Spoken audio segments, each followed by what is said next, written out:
And hello, everyone. Hold on a minute as I set this up. Okay, wait. I keep forgetting. Not that capture. This capture. And that should be about it.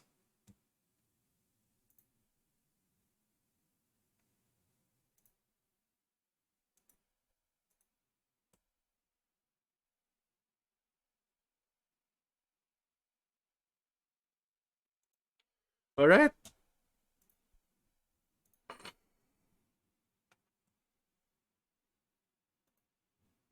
So here we go. Continue.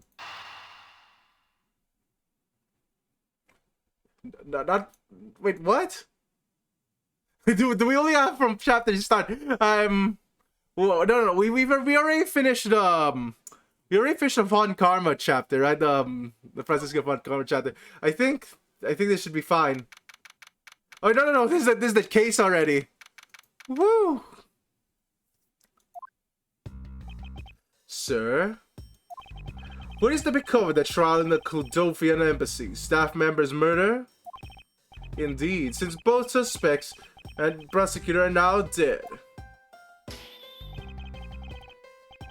The case will be dismissed. In other words, the trial ends here prematurely. So we don't... Okay, no. I guess we don't get it to do anything with that. No, so you have to wait just a bit longer before your big debut. I suppose it can't be helped. The evidence for this trial will now be transferred to you in a little while. Well, damn it. No, wait a minute. I think we're taking the case for that other trial, right? Sir, what do you think about the murder of the Kuldofian embassy staff member? And the murders of Mr. Faraday and Mr. Rell? What an outrageous circus it has all become. That Faraday brought it all upon himself and his naivete. Outrageous circus, right, sir? I grow very weary of this topic, Edgeworth. I will have you assigned to a different case. Papa, you'll come and watch my cartoon debut next, won't you?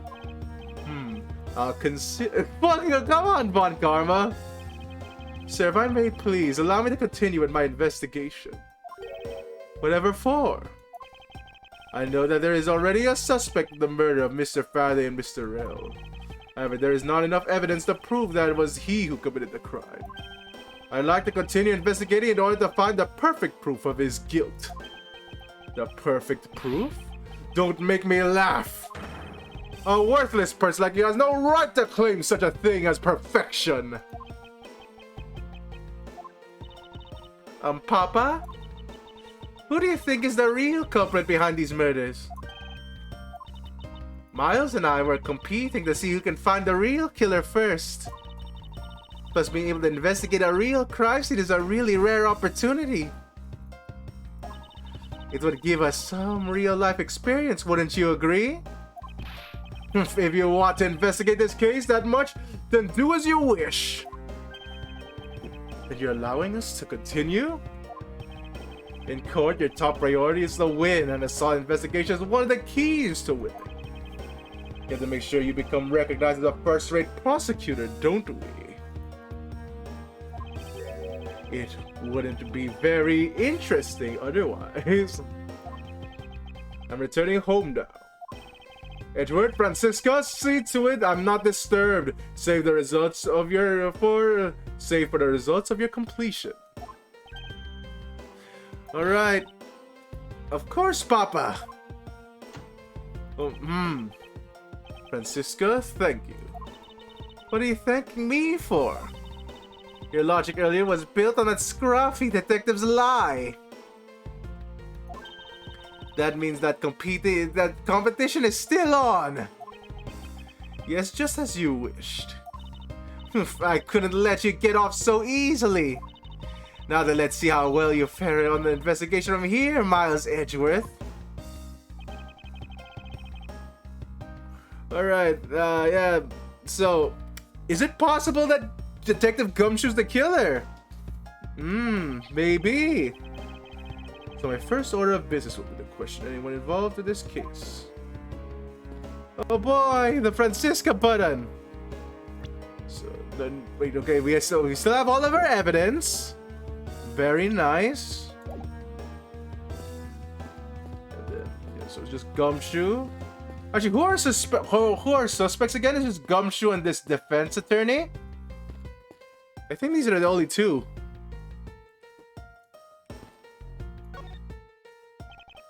Miss you. Oh, it's you, Edgeworth. And who are you? Wait, you were at the crime scene just now, weren't you? You should be disbarred for not knowing who I am. I am Francisca von Karman, and I am about to become successor to the family name. About to? I guess that means that you're still just another kid. In which case, it's only natural that I didn't know who you are. Ugh. Holy shit!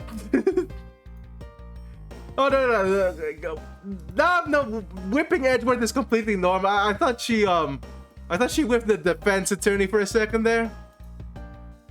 Why are you whipping me? Anyway, it looks like they're planning to hold the evidence, hold the evidence a bit longer. There's one thing I can't stand, it's waiting. I'm terribly sorry, but I have a few more questions to ask you.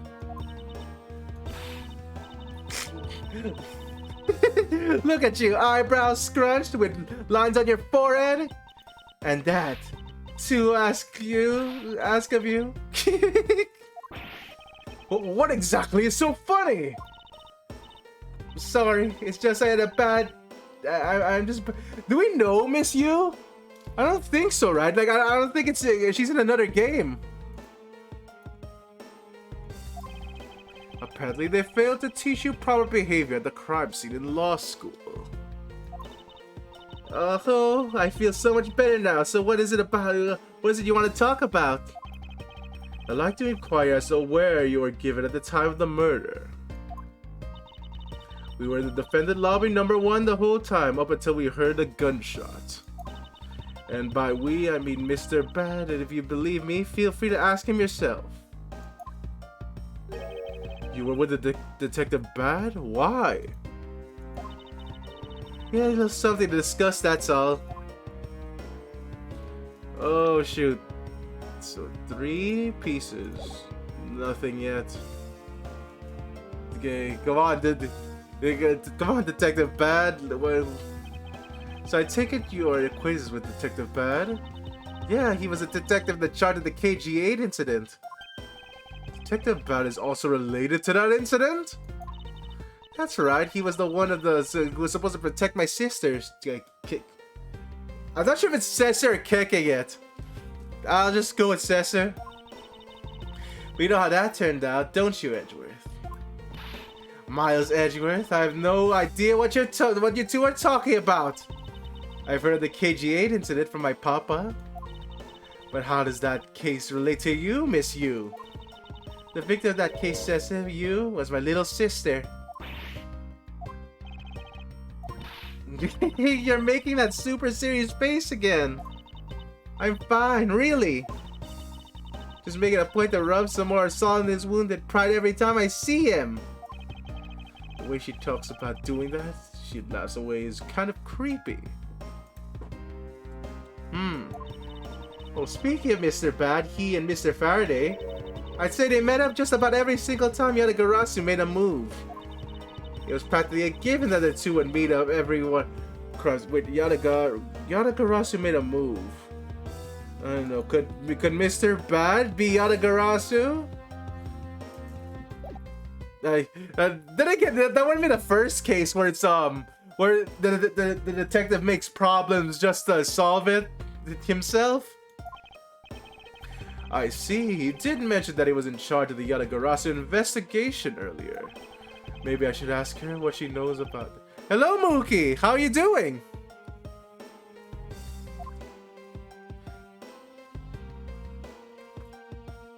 Times of murder present. Can't present any evidence. Times of murder, I guess. You claimed at the time of the murder you were with Detective Bad.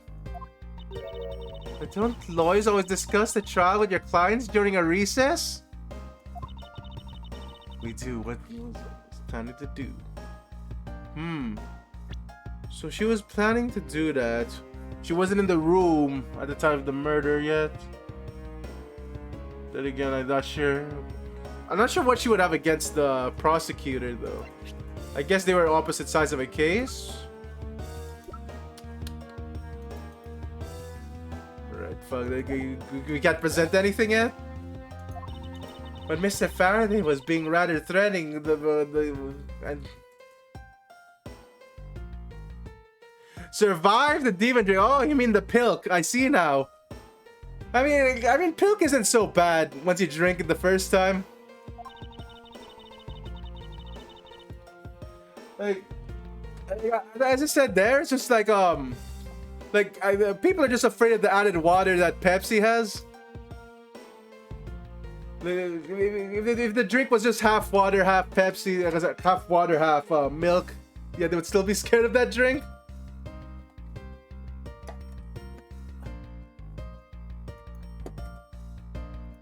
Let me see. And what did you talk with Detective Bad about? Nothing interesting. I just insulted him some. Talked about how the trial was going, and then I insulted him some more. Bloody, when she's not laughing, her mouth seemingly spews nothing but insults. Yeah, it is funny the joke about Mookie. Like, holy crap, I think you've already seen that commercial that Pepsi did about Pilk already.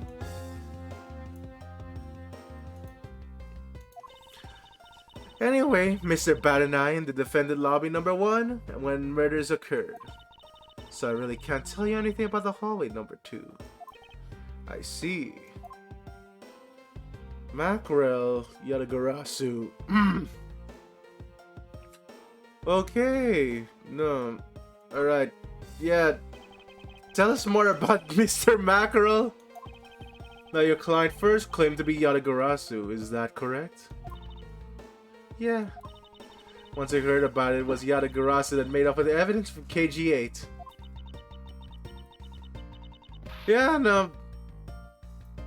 I'm still surprised they just they just made that thing. Then again, that's just an easy advertising move, I guess. Turns out Mr. L was not that Yadagarasu. He had just made that up. He made it up. Mr. L's crimes was caught on tape by the security cameras, but there's no footage of him sneaking into the Cordovian embassy itself. Hold on just 1 second. Did you mean to say that you knew he was not the real Yadagarasu? Sure thing, Mookie. With your 50 breads, I summon Hungry Loaf, level 1! There we go.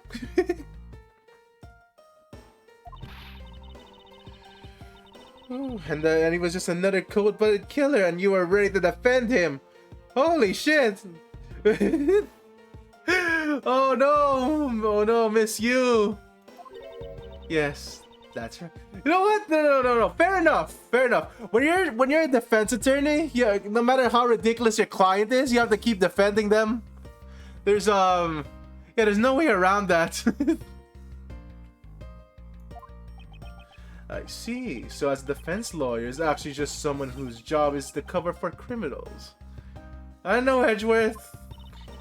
That's why defense lawyers are so detestable. I mean, to be fair, Edgeworth, your job is to make them guilty no matter what they are. Like, it's not really, well, they're no match for us Von Karmas. I don't believe it. You're serious. Why don't you save that face for someone really worth being serious about? And Edgeworth, do you remember what I said earlier? I have my own agenda. I'm still on my hunt for leads regarding the KG8 incident, alright? And for that, you have not a single qualm about defending a known killer? Don't put words in my mouth. I said no such thing. The only way I had to get close to Mr. L was to be his lawyer. I had no intention of covering for him ever. So don't you dare suggest I was going to. Oops. Yeah, no. Yeah, that ended up badly. Damn, we still have no new information. Like, let's see. Overview, nothing. We don't have any more we don't have any more things in the logic tab. Miss you. I was wondering if you could tell me about the Yatagarasu. The Yatagarasu, huh? I don't really know much about the character myself, but I do get a lot of consultation requests from companies that defend them. Requests from companies. The Yatagarasu isn't some petty thief out for money, you know? Alright then, perhaps the Yatagarasu is in the business of stealing people's lives. No, actually. Yeah, no, there's nothing proving that, Von Karma. Like, it's just... Yeah, no, there's nothing proving that. All he stole is documents so far. He hasn't taken... There was no dead bodies in the scene. Come on, Francisca, keep up. You're not very funny or witty, are you, little Miss Von Karma? Yeah. Francisca, be careful about who you whip. Choose care. What the fuck? Stop it! Stop! God damn it, Edgeworth! Edgeworth's gonna.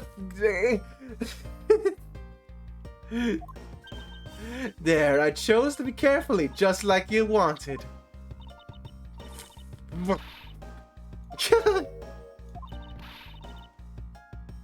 Alright, that just now was hilarious, little missy.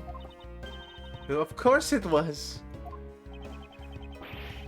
Oh, what's wrong with these two women? Why does my paint give them delight? And so in the end, what is that? Well, what is the Yatagarasu? I have to say I'd never even heard of this thief when I was in Germany. The Yatagarasu deals with information. Namely in digging up dirt about the backroom dealings and the likes of companies. The Yatagarasu is a vigilante who steals such info and makes it public for all to see.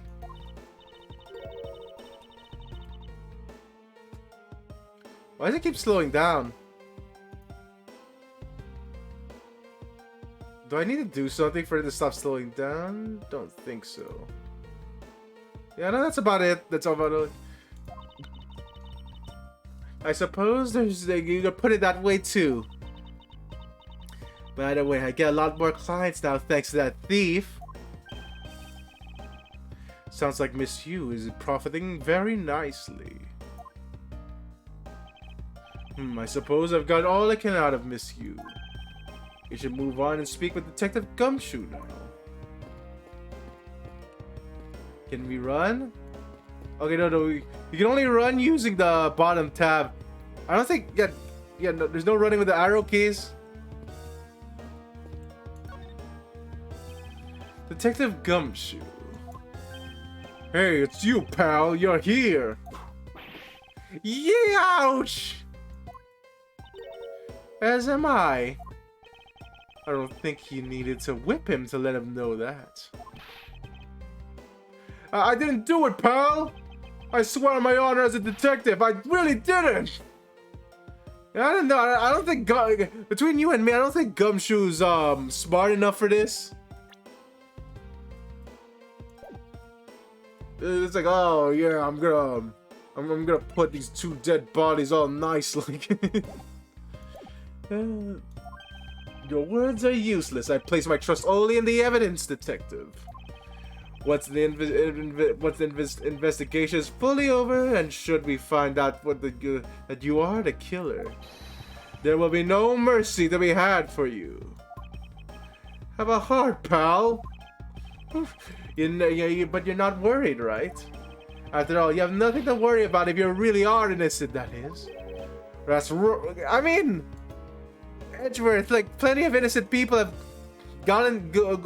went to jail already over fake evidence. Like, there's still plenty to worry about.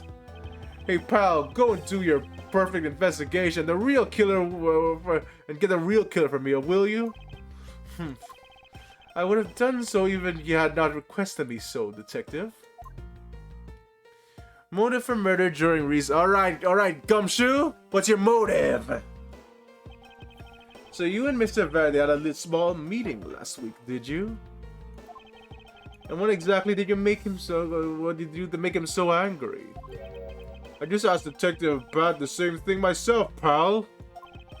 Turns out he was mad at me because on my very first day as a detective, I reported in my at my usual post instead of the Criminal Affairs Department. By the time I got down to the Criminal Affairs, I was really, really late. That's when he gave me the huge speech. I remember doing the same exact thing in elementary school. On the first day of school every year, I'd always wind up going to my old classroom. How pathetic for the detective to be compared to a mere school child. Yeah, no, that's not that's no motive at all. Yeah, joining the recess. You claim to be standing guard in front of the door, lobby number 2, joining the recess. However, when did you receive the order to do so, and from whom? Earlier around 3:20, and from Detective Bat, pal. Today's trial took a really crazy turn. So I was told to make sure nothing happened to Mr. Faraday. Okay. And yet something did happen to him, correct? It looks like it was a total waste of manpower to assign you to guard duty. Ow! Your words sting worse than your whip, pal. I'm not showing you the... No, never mind. So it was Detective Bat who ordered him to stand guard, huh? So, Detective Bat ordered him to stand guard, even knowing about that thing, but then again... Yeah, I don't know, Detective Bat seems a bit suspicious currently. So yeah. Is there anything else you'd like to tell me? Nope, not a thing, pal. In case it allows us to take a look at what you're carrying on your personage. Ah, wait! You can't do that! There's nothing of any particular value here. Well, my handcuffs and badge were confiscated by Detective Bat, so you know. And what is that open envelope I see sticking out of your coat pocket? Ah, hands off, pal! Just show it to us already! Yow! Annual bonus check within $5 to links at this. Holy shit! You've had your look, now give it back, pal! It's my first bonus as a Holy crap! Detective Gumshoe! Do anything else! I was going cash today and I had literally no cash on me up until I did, you know? So that envelope was really special to me. Now give it back! You don't need the rubbish like this, don't worry, we'll throw it away. God damn! $5 bonus! Do anything else! Anything else, Gumshoe! Fucking shit! Oh god, no. Hey, the funny thing is, they're still deducting this. They're deducting his fucking salary. That's messed up. He's practically being the detective for free by now. How could you? Holy shit. Gumshoe. I'm sorry, I need you to take him to the questioning. I'm sorry, but I need to take... Yeah, no, you know what? I think I've asked him just about everything I needed to. Holy... Yeah, no, I feel sorry for Gumshoe. Goddamn, Edward, give him a raise, please. A bonus of $5. Fucking shit. Officer asks that you wait a second. I still have one thing I'd like to reconfirm with Detective Gumshoe. Understood, but please make it brief, sir. Alright, Gumshoe. Did you really steal... I want to hear it from the horse's mouth. I must confirm whether or not his testimony about... Oh my god. Okay, that's about it for him, right? Oh, wait, not yet? No? I still need to... What do I need to do? He still has a testimony. Hello, Devil Bladed! Welcome to the stream! How do you do? How are you doing? We're looking at Gumshoe's current pay, which is $5 fucking. Goddamn!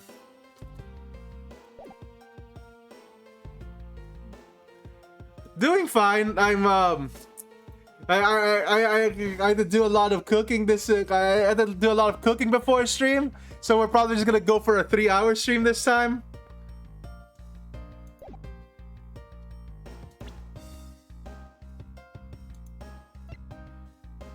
I'm still pissed that I forgot to take pictures though.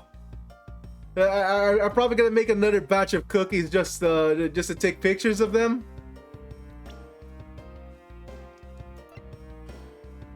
Okay, let me see.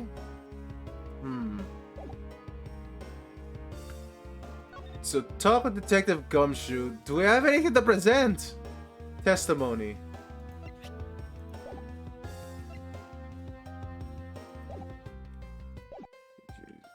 What are we doing? No, there's nothing. There's nothing to present. What the heck is going on here? Okay, wait a minute. So, Mr. Faraday's pen, gun, knife, Rail's hands. Is there anything we present to Gumshoe? Present.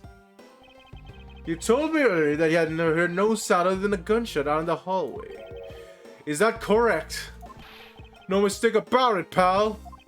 Then you are also claiming that no one passed through the hallway there either. Is that also correct? Yup, not even a single ant passed through the hall while I was on duty. You do realize that lie you're telling is only making the life more difficult for yourself. Huh? Oh. But it's true! I didn't see anyone go through the hallway. I didn't hear anyone. What the fuck? Gumshoe, please stop lying. I bet the killer found a way to kill 2 guys. That's beyond what I can even imagine. Oh shit. So he intends to continue this ridiculous lie. But why would he do so given the situation he's in? Okay, no, yeah, I forgot this case completely, not gonna lie. So, yeah, he would... So, 2 murders. He's lying about not seeing anyone pass the hallway. I believe a thorough investigation. Of course, the hallway in front of the defendant's lobbies is in order. Huh? Oh no, it's... you! Oh, kicked in the balls! No, Edgeworth, stop! Rasp! I can't... Why can't I do it? Oh wow, I can't even do the tongue thing. What the fuck?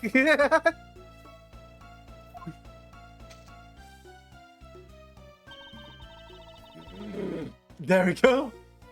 How could you have not noticed that coming? Holy... Wait, did she steal anything from us? Okay, she didn't steal any evidence. Wasn't that the child I changed money for earlier?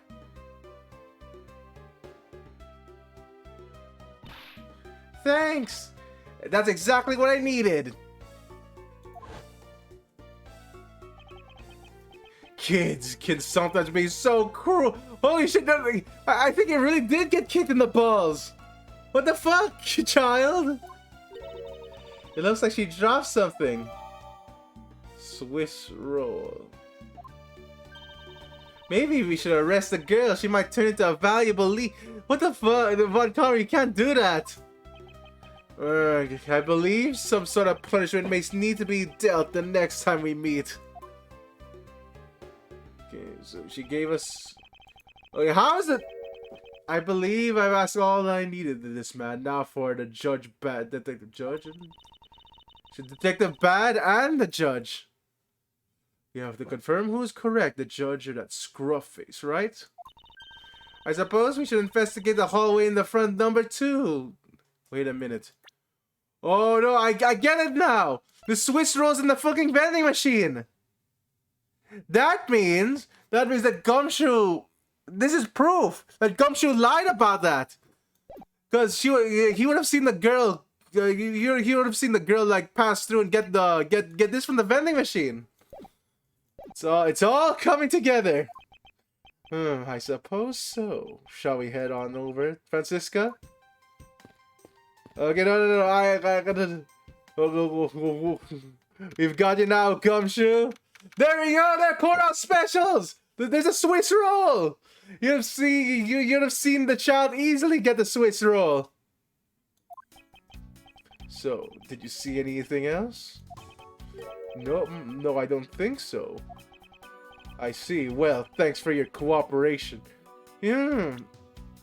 So that is it, right? We already have the proof.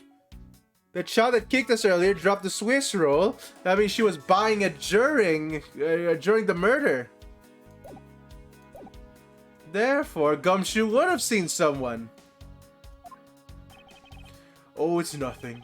It's just my duty as a defender of the law. That'll be all for now. I'll ask Aguirre if I have any other questions. Anytime, detective. Now, if you'll excuse me, I have a few loose ends I have to tie up. Oh, you're the new prosecutor, Mr. Von Karma. Recommended, right? My name is Miles Edgeworth.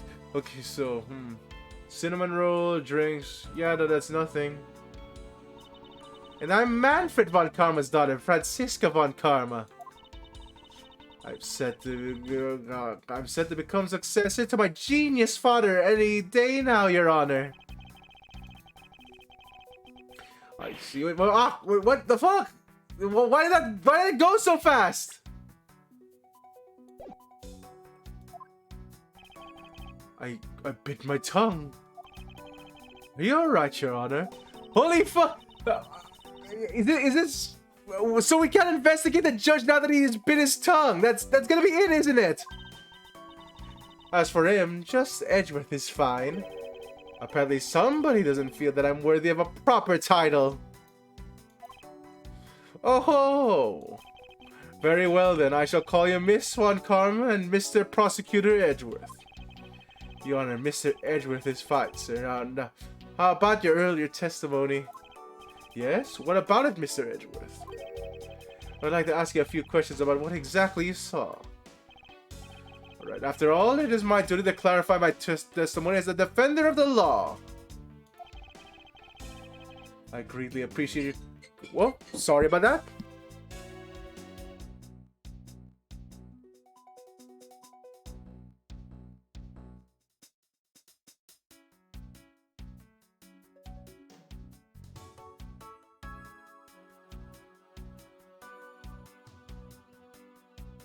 Sorry about that. Okay, so... Come on, Judge. You're the only one... So, Judge... The judge here... I think he was passing down the hallway, so that's why Mr. Gumshoe... Begin investigation? Alright. So the judge here was passing through the hallway. He might have not seen the girl get the cinnamon roll. Wait, is that cinnamon roll? Swiss roll. Swiss roll.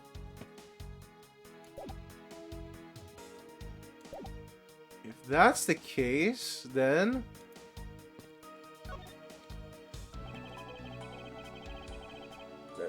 This is also surprising seeing the judge have a sprite like this though. Like usually the judge only has just that one sprite where he's facing forward. We never have him as a witness. Your Honor, I'd like to ask you a few questions if you don't mind. Where were you at the time of the murder? Do you suspect me of something? No, nothing of the sort, Your Honor.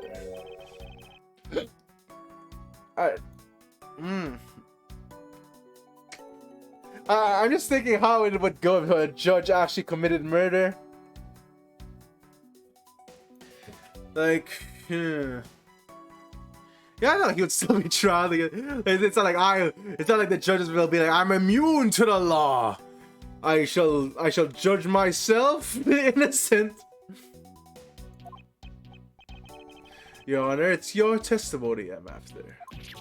Oh, I had no idea you were chasing after me or my testimony.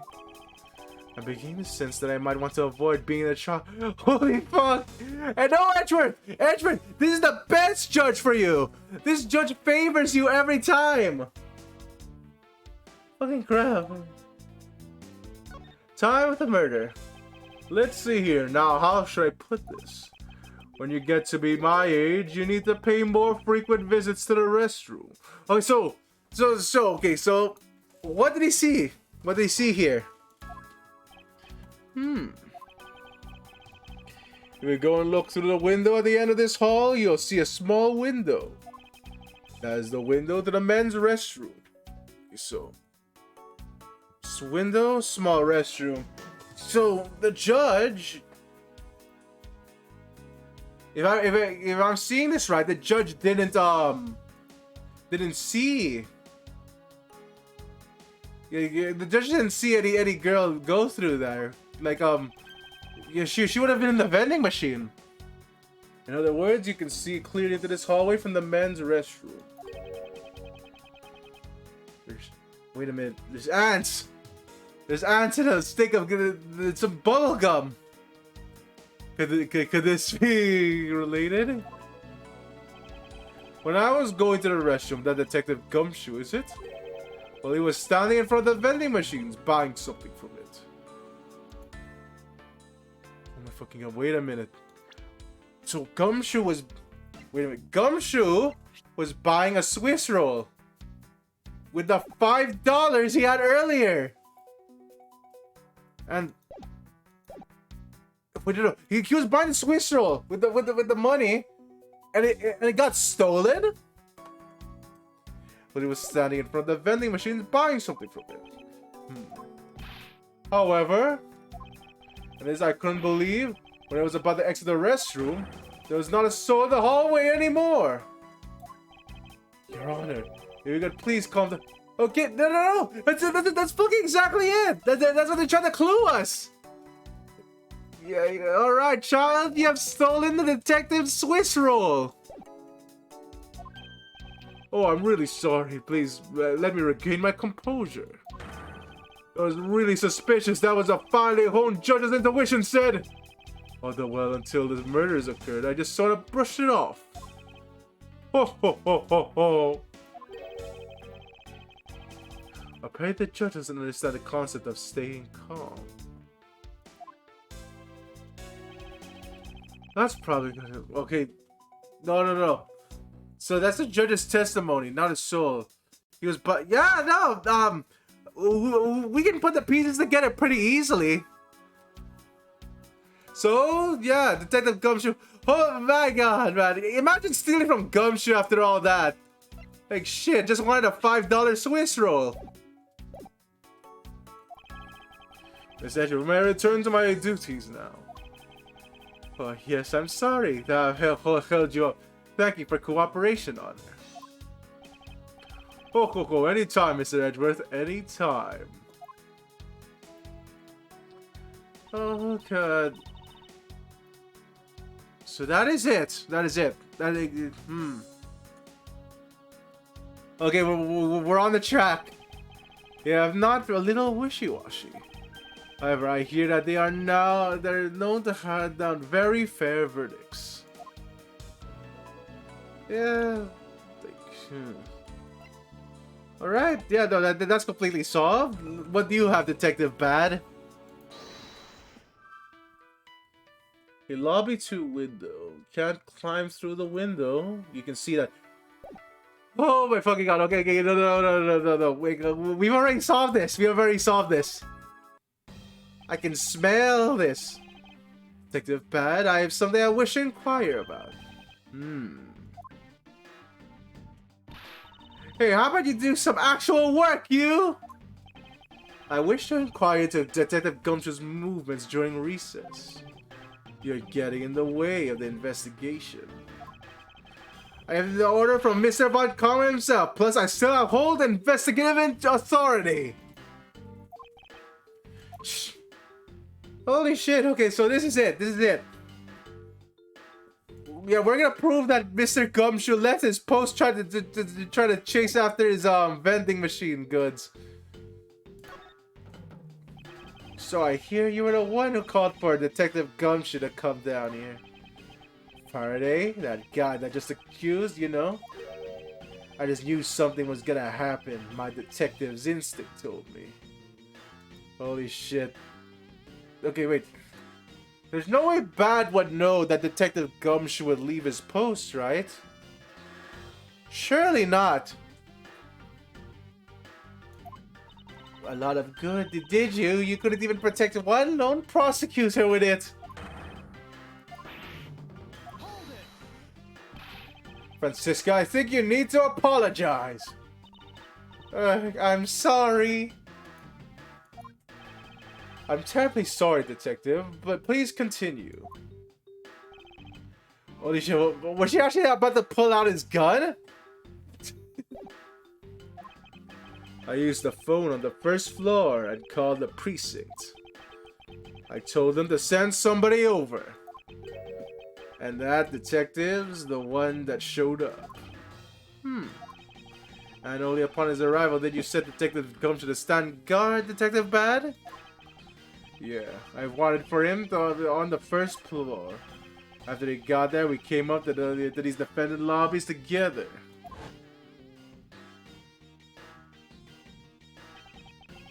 As we entered this hallway, we ran into you. Okay, so 1, 2, 3.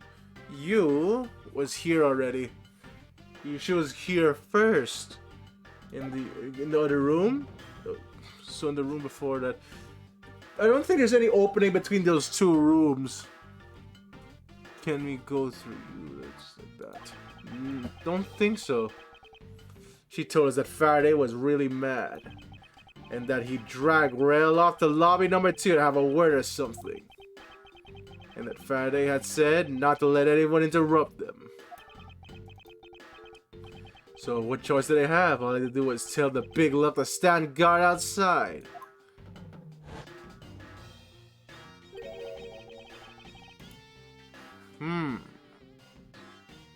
Okay, so he stood guard outside. That's it. They were here together already. So him getting out to chase after the girl for the Swiss roll was only a bit after that. Let's see. I think it was about 30 minutes before you heard the gunshot. So this was all a short span of time between. This is a giant run of bad luck for Gumshoe, actually. Because Gumshoe, Gumshoe only had a few minutes to leave and come back. You have to give the big. He never left the hallway, not once. Wait. Never left the hallway. Oh, and how can you make such a claim? One of the guards out in this floor's main lobby swore to me he didn't. So, wait a minute, so... What? Detective never left the hallway, then where did he disappear off to? That's simple. He must have gone to lobby number 2 just as I suspected. You and I, we were in the lobby number 1 next door. So, okay, so they would have heard Gumshoe or any commotion. The only one without an alibi is Gumshoe. Holy fuck. Yeah, no, that was just a perfect fucking crime. I'm sorry, Gumshoe. You don't fucking deserve this. It would seem that I'm still missing some key pieces. No, wait a minute. So, 30 minutes. He went on guard 30 minutes. A guard a guard here said that he never left the hallway. I mean, he couldn't have gone far. The judge went to see through this window over here. So, does that mean that Gumshoe only went like in this direction? Like, so because the judge can only see the restroom, and it's only through this window.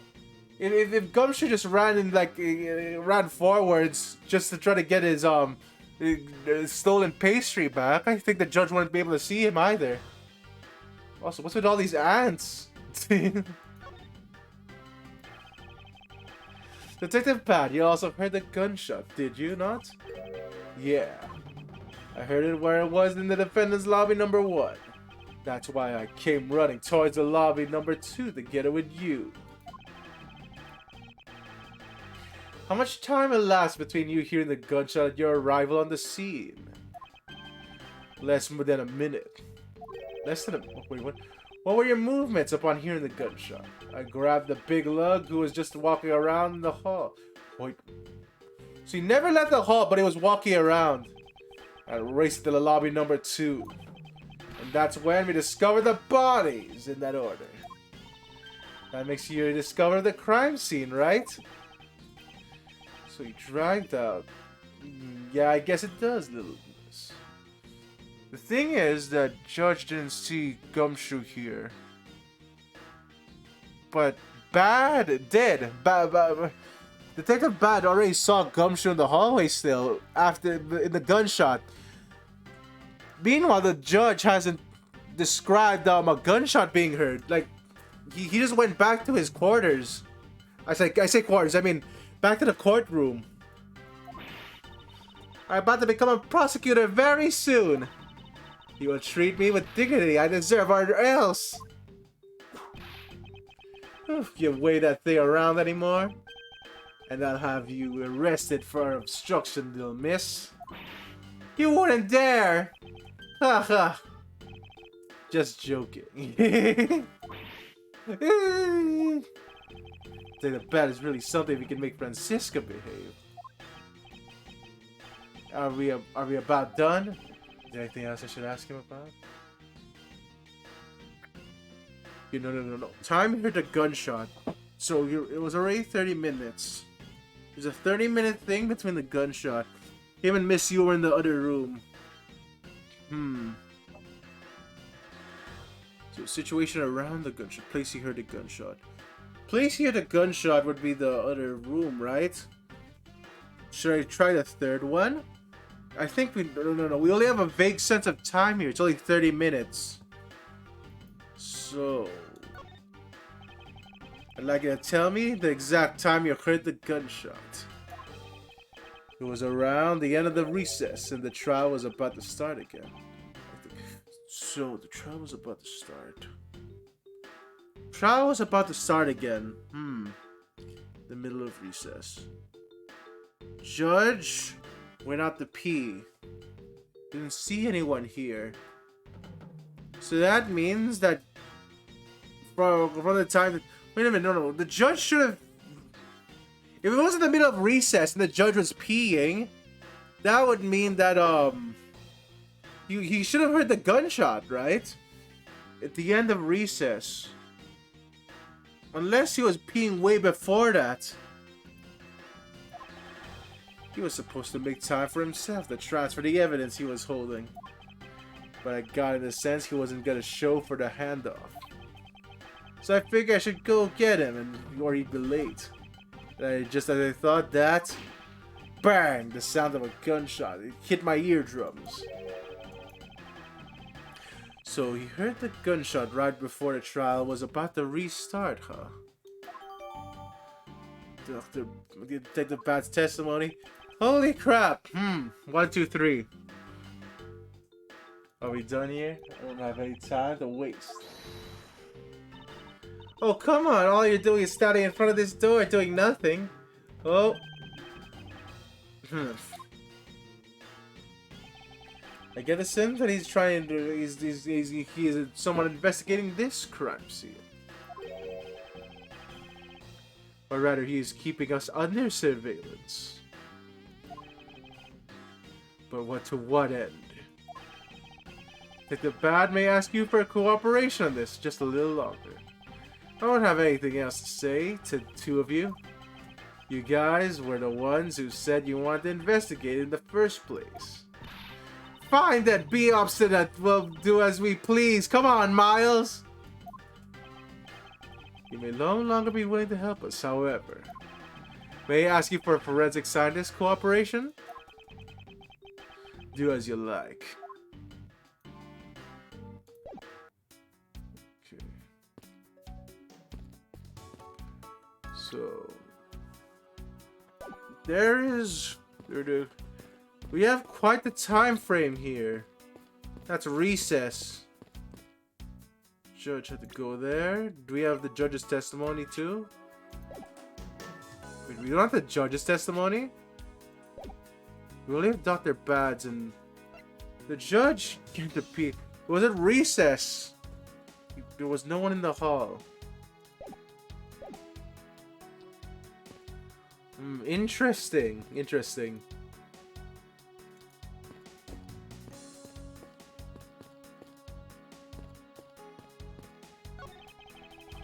Hey, finally, suspicious fingerprints, officer. Nope, just the fingerprints of those involved in the case, sir. I guess you know all these players in the case then, huh? It would appear that way, but I have the nagging feeling that we're missing something.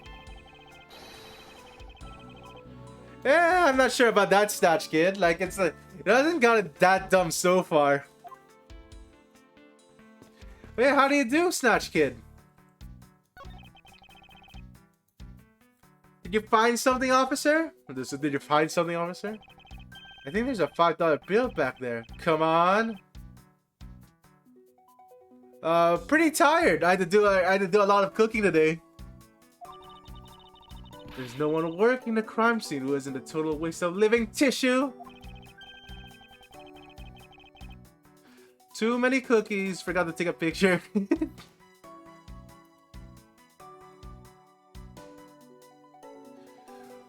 1, 2, 3. Wait a minute. There's a single $5 bill. Wait, what?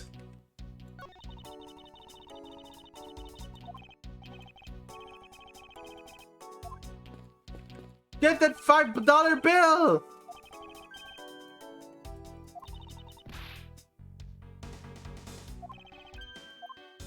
That's fucking evidence! That's our evidence right there! We can't get there! Why? It would appear that this vending machine sells snacks and various other foods. Wait, there we go. Just lovely. What were they thinking next? Don't be a jerk in court like these beef jerks. 1 packet for $9. What the fuck? That's how they advertise these snacks? Defendant's fresh. What the Defendant's fresh milk? Ah, yes. The defendant's cream. $9, yeah, no.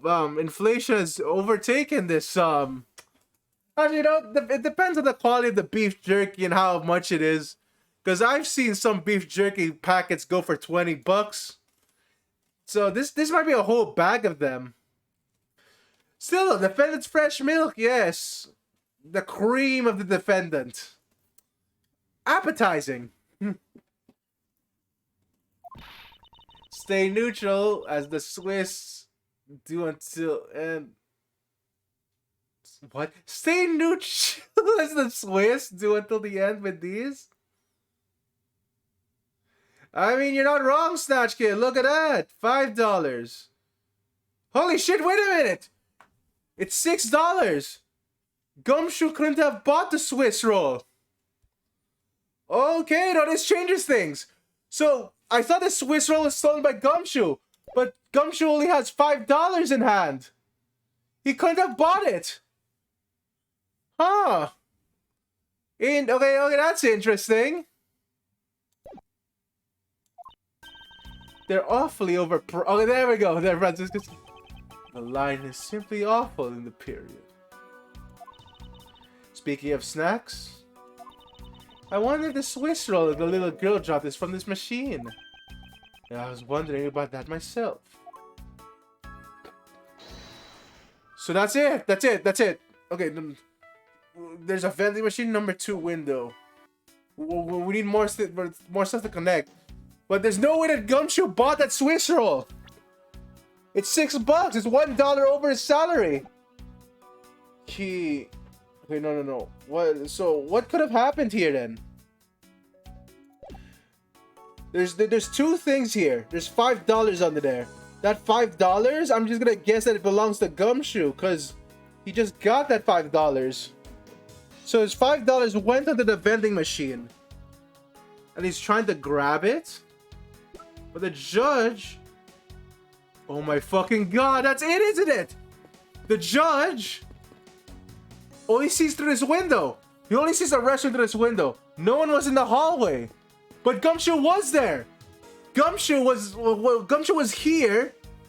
Here in this vending machine. He was going under the vending machine to try to get his $5 back. Yeah, no. The window. Yeah, the window's too high for this. The judge couldn't have seen Gumshoe. Holy fuck, goddamn Gumshoe, you're the main suspect because of this fucking series of coincidences.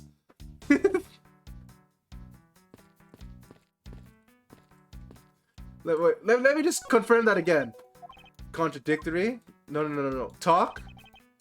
There's $5. Okay, there's a $5 bill back there. Gumshoe was just trying to get it back.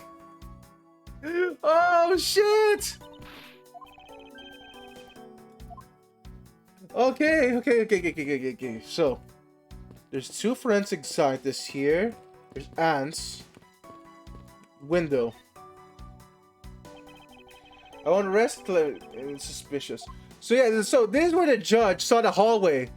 He was taking a piss here. And he was looking at the window for some reason. He didn't see anyone in the hallway. There's meaning to this. So that window on the door side belongs to the men's restroom. I can't see it. At your height, I'm not surprised. Oh shit, no!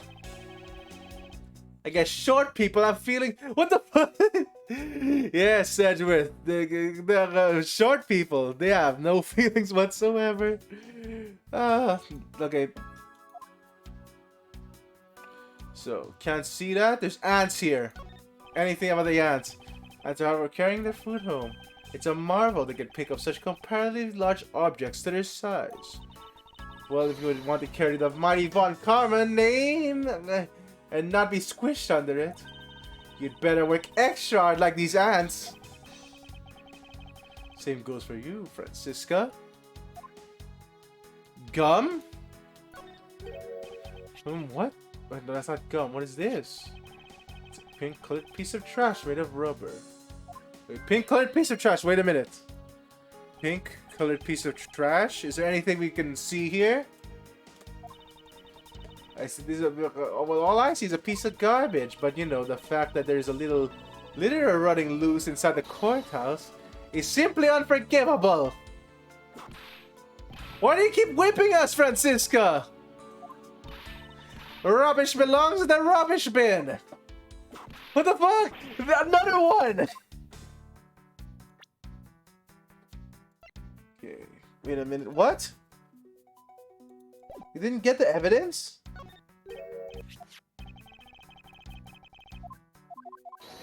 Pink colored. No, she's not letting us get the evidence. What the fuck, Franziska?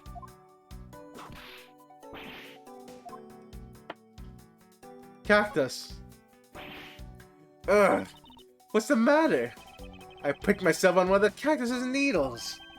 I didn't think the needles of this thing would be so sharp. Well, what did you expect? Can you imagine how bad it would be if you were hit on the head by one of these? And the cactus seems to be unrelated to our case. Do you really think so? Because I believe this cactus sitting in the windowsill is completely related. Wait, what? Okay, cactus sitting in the windowsill. Logic. Oh, well, then I look forward to your explanation, Alex. Okay, it's open. There's a window. There's bars over here. Whoops, sorry about that. Well, I'm sorry about that. There's bars over here. Does that have anything? By the way, really bad window placement, by the way. Like, damn. Everyone just can just see your business from this window. Okay, cactus. Over here is ants. This window has been open for a while now. Gumshoe didn't see anyone. The judge didn't see anyone. So, it turns out that Gumshoe wasn't lying. He was going under the vending machine to get his money back. Is there anything else we can do here? There's trash. There's... The pink litter doesn't relate too much to anything yet. We can't see the trash. Okay, no, we have to go to logic instantly. So, okay, no, a pink piece of trash made of rubber. Okay, time to logic this out.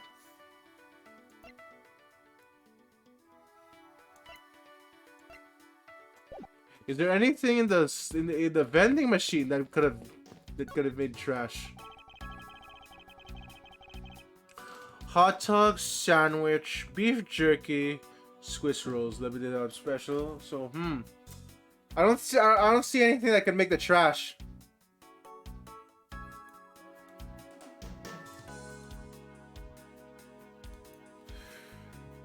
Pink piece of trash here. Damn it. Wait a minute. There has to be something.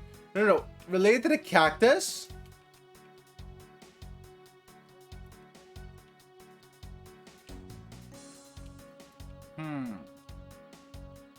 Pink piece of trash. There's this. There's jerky, there's sandwich. I don't think I see anything here. Milk? Okay, wait a minute. Change? Credit card accepted. No, nothing here. So there's nothing here. There's hot dogs. Yeah, we can't do anything about this. What would cause that? Wait a minute. So pink piece of trash. It looks torn, right? Made of rubber. What if the windowsill cactus did something to the pig? That's a balloon, right? That's it. The girl on a balloon. I think. Connect? Yes! Yes! The pink rubbery substance I saw this is different from earlier today. I believe there's a piece of... Yes! I fucking guessed it! Piece of a pop balloon! I suppose that is possible. The balloon probably got a little too close to our friend, the windowsill cactus. That would be the logical conclusion, yes. Holy fucking crap! Are they gonna fucking compare a balloon popping to a gunshot? I think those are two different sounds, buddy.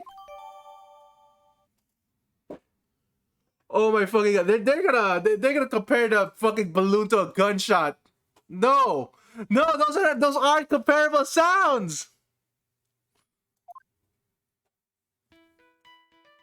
Like, okay, wait a minute.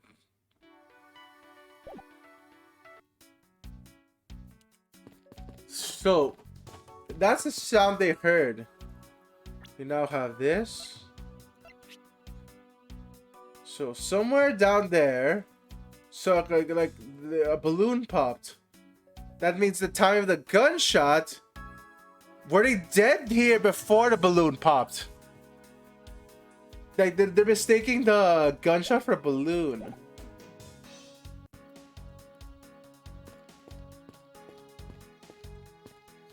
Which means there's little two windows. Bard scent of flowers in the air. Yeah, I don't think these two. Okay, no, these are our last two. Let's just see if they relate to each other, because Okay, no. Not exactly a shiny example of perfect line of logic. So we can't we can't have well, we can't narrow down Gumshoe being there. Like sorry.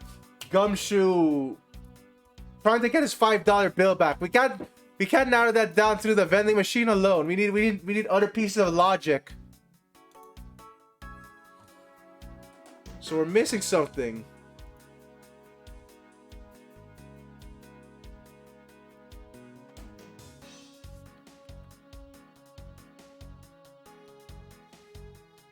Wait a minute.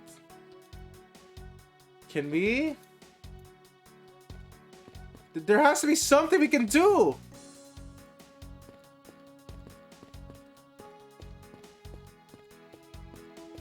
Wait a minute. Talk. Okay, we can't do anything about this. Wait a minute. Do I have to present this to the detective? I'd like to ask you about this piece of evidence. What a narcissist. He'd rather look at his face than at the evidence. Don't trust your eyes all the time, little girl. I can see the evidence and keep an eye on the two of you with this mirror. What? Then why don't you answer? Because I've got nothing to say, that's all. Understood.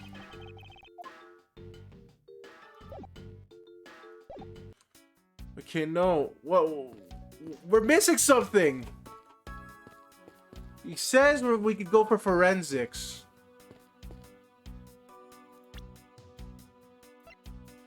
But the forensics team's not helping us.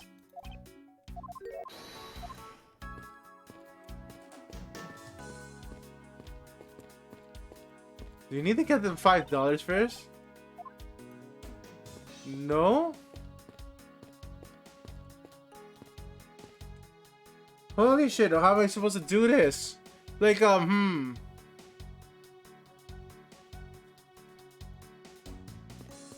There's something we're missing. Okay, let's examine this closely.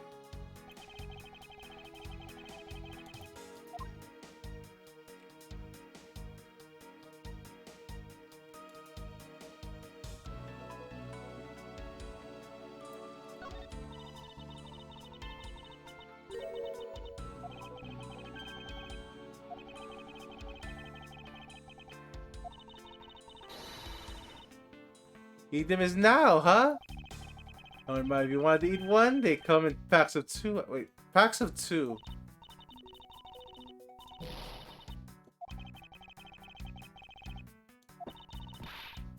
If I have split with you, then I don't want it.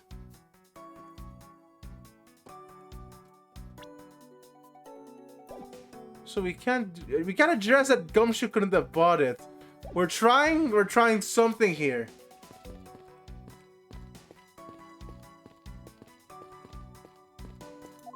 But it's just asking for this. Yes, what is it? No. So notice anything doesn't work. Like, okay, we can't get out of here. He's making the most ridiculous looking face. That maybe, but at least he doesn't look like someone who would lie on purpose. There's gotta be something here. How do I do this? The forensics guys won't help us. There's gotta be something we're missing.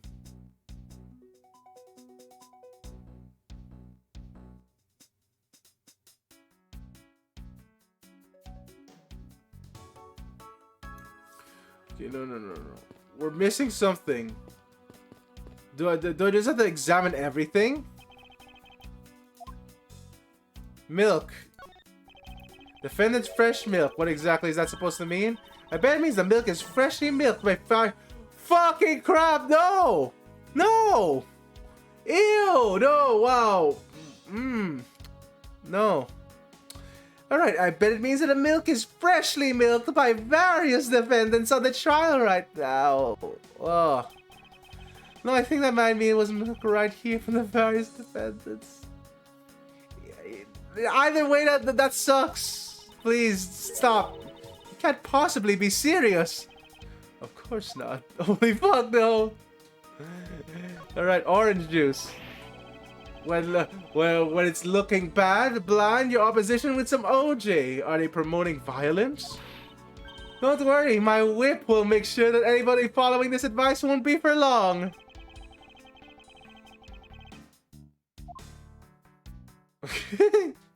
that is cursed, Mookie. That is cursed. No defendant's milk for any of us. Don't let the prosecution defense make a ham sandwich out of you. It sounds like it's directed at the ham of a judge. Well, it certainly isn't directed at me. I can outmaneuver him any day. Beef jerky? Don't be a jerk in court like these beef jerks. I see. Master Andrew, wouldn't you be agree that it's a clever pun? You really think they would put that much effort into a product name? Even a foolish fool could understand that the foolish thinking of the fool who made it up. You're acting so foolishly that I got so thoroughly mad and I'm utterly famished. If you wanted a pack of these, all you had to do was ask like a normal person. Hot dog. Holy shit, they sell hot. Wow, they sell glizzies in a they sell glizzies in a vending machine. I actually haven't heard of that. When you're in hot water, you might need a hot dog. Oh. It looks like the slogan was decided through a public contest. And the winner was Prosecutor Winston Payne. Oh, that fucker. What a pathetic slogan. No presents at all. Now, if you wanted it was up to me, it would read, if you leave matters to Von Karma's hands, everyone in this court will be guilty dogs. Overruled. Well, that's it, right? There's nothing. You've examined everything.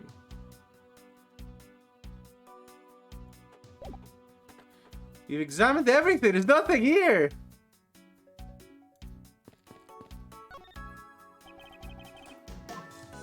Okay, so every suspicious nook and cranny. There's ants. Why is there ants? Alright, we already swish. We're already doing this. The bars? So that window there, men's room at your height. I'm surprised. You can't see it. We're going in circles. There's no way. Oh, shit. You can go down. What are these black speckles? I believe it's a pile of ants eating away. Oh, that detective, he claims not a single ant slipped by him. And yet there's a whole hill of them here. Ah, what are you hitting me for? As a replacement for that pathetic detective.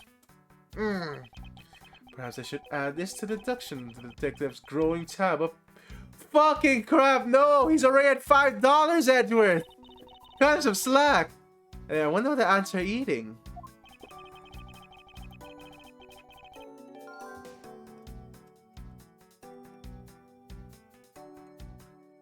Oh shit, okay, so that's it. That's it. Sweet scent. Miles Edgeworth, the courthouse has to be kept pristine at all times.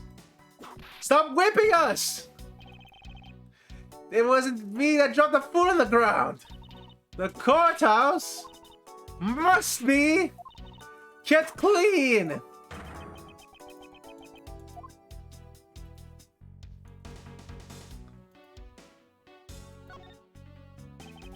The tin on this bench smells like some sort of sweet substance.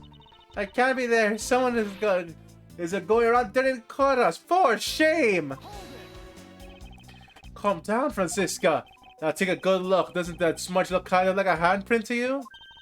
I suppose it could be. Which means that perhaps we can lift the fingerprints of the person who sullied this bench. I see, then we'll know the identity of our mystery slob. You there, lab technician. Could you please find out who the handprint belongs to? Yes, sir. I got the results of... And... Do we know who they belong to? Sure, the figures belong to... Alright, Detective Gumshoe! Well, it's all coming together. Detective Gumshoe.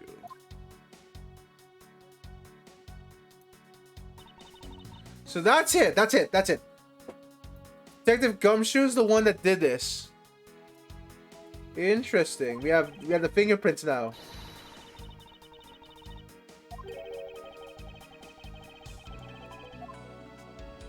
So, dirty that bench over here. Gumshoe was eating the snack. He successfully bought the snack somehow. But that's impossible. He doesn't have enough money. Gumshoe pays too low to get the Swiss roll. Swiss roll is $6. He was eating something else? Or someone else bought something for Gumshoe. Then again, there's $5 under the vending machine, so there's no way that Gumshoe could have, There's no way Gumshoe could have, Could have bought that. Like, it's already lost.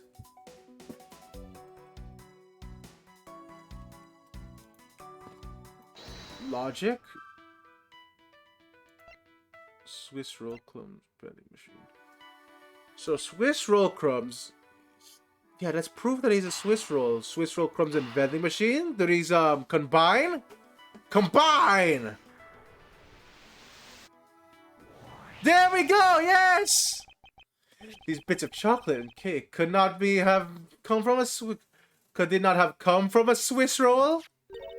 A Swiss roll? Why would a courthouse sell a thing like... There's a fucking vending machine! We just talked about this, Von Karma! There's a vending machine right there!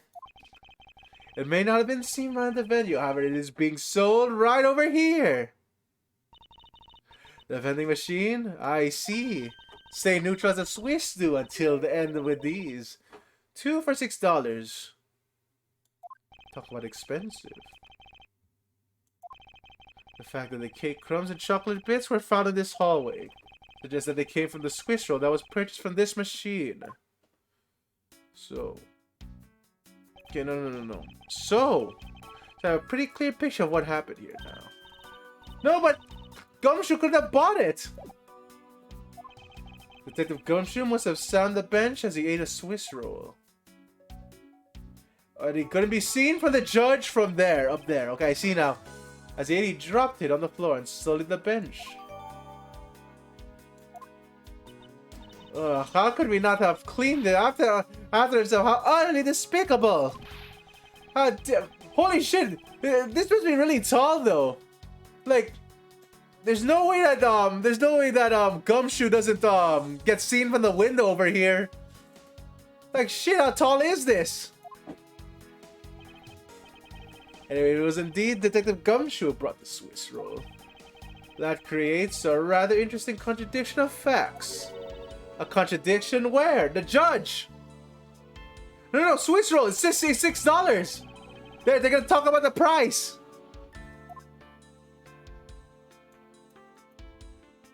We're gonna talk about the price here.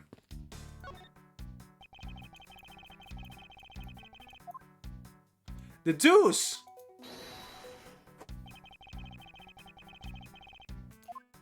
Behold, Gumshoe, your meager paycheck will save you.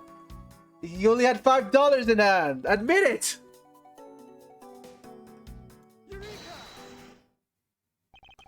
About Detective Gumshoe's finances, he said that until this morning, he didn't even have a single penny to his personage. Just how poor is that guy? If his bonus really was only $5, then he should not have been able to purchase a pack of Swiss rolls. Or the fact as they are, they found cake crumbs on the floor. Meaning the Scruffy must have bought a pack somehow. Indeed. The detective should not have been able to purchase a pack, and yet he did. The question is how? Did the detective steal? Did he steal to get the fucking Swiss roll out of there? You know, that's that's gonna be like maybe the thief stole for Gumshoe. Well, I do too. All right, Francisca, would you care to share the conclusions you've come to? Why should I do that? We're still in the middle of the competition, you know.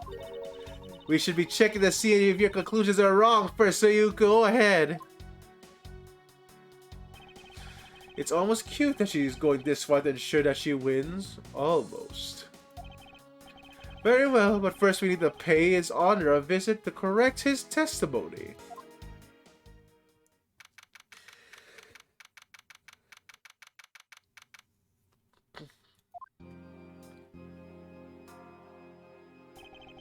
Your Honor, if I may, I'd like to test your witness testimony to see how it stands up. Do you doubt me? Am I your new suspect? In a sense, I suppose you could say that. Even you, a judge, is nothing but a common witness before a Von Karma. Since the courtroom, silence, I said.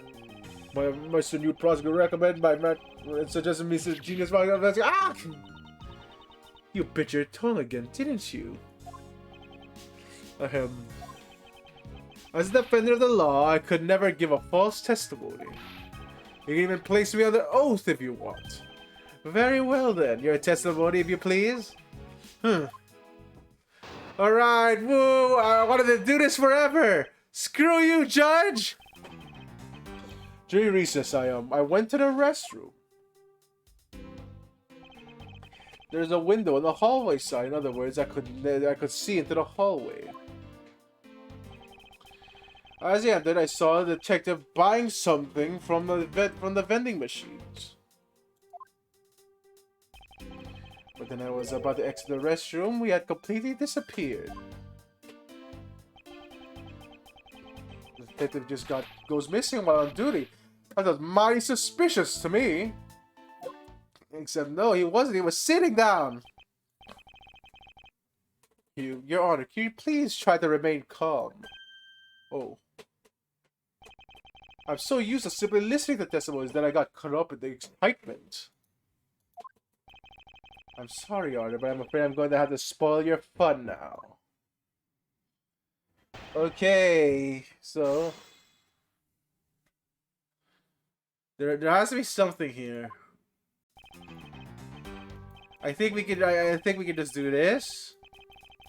Like, there's a statement here that I'm resonating with. It completely disappeared. So we should be able to present evidence that he was sitting down, which is these fingerprints.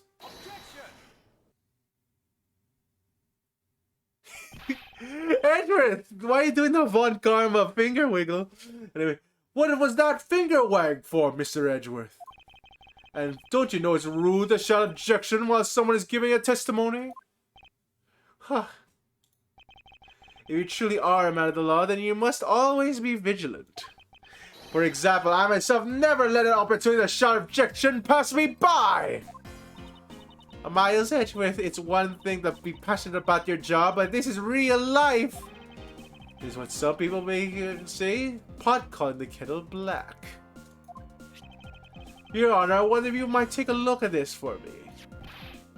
What is that filth? How dare someone dirty the hallway bench like that? Who is the culprit? That party is hereby guilty of uncleanliness.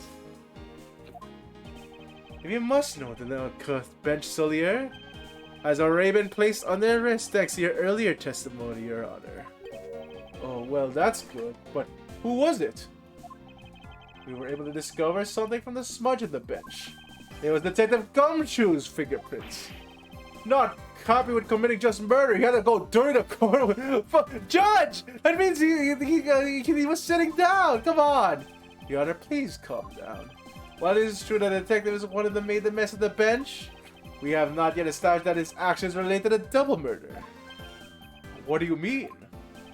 I believe that Detective Gumshoe brought a pack of Swiss rolls in the vending machine, and then promptly sat down on the bench and ate one.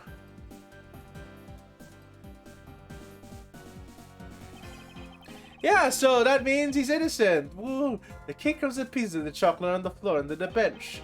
And Detective Gumshoe's fingerprints prove my conclusions to be true. Oh, but you still don't understand. Is this whole thing related to how I wouldn't see him? I couldn't see him as he was leaving the restroom? It isn't. Yeah, he was sitting down, Judge. Come on. The window of the hallway was built rather high up in the wall, at around a grown adult's chest height. As evidence, I submit that Franziska herself was unable to see out the window. Is that evidence alone? Oh, hello, Devil Bladed. Hold on for a second. With your 50 breads, I summon Hungry Loaf, level 1! Boop.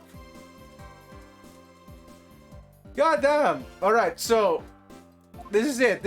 We have all the evidence. What the fuck? Well, oh, no. We called Franziska short. God damn. So yeah, remember everyone, don't call anyone don't call anyone short. They're gonna fucking whip you.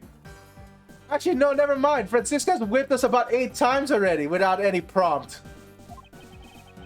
Basically, what this means is that the area directly under the hallway window is a blind spot with the hallways being viewed from the men's restroom. Then, shit. It seems that you may have made the connection. If someone were to sit down on the bench under the window, yes, even someone as large as Detective Gumshoe. That's a really huge gap. Like, I always thought that Detective Gumshoe was like double her height, but no. You would effectively disappear from sight. What? Do you finally see, Your Honor? Your testimony has just been proven that the Gumshoe was in the hallway the entire time. Oh, sorry. I didn't mean to say anything with that much enthusiasm.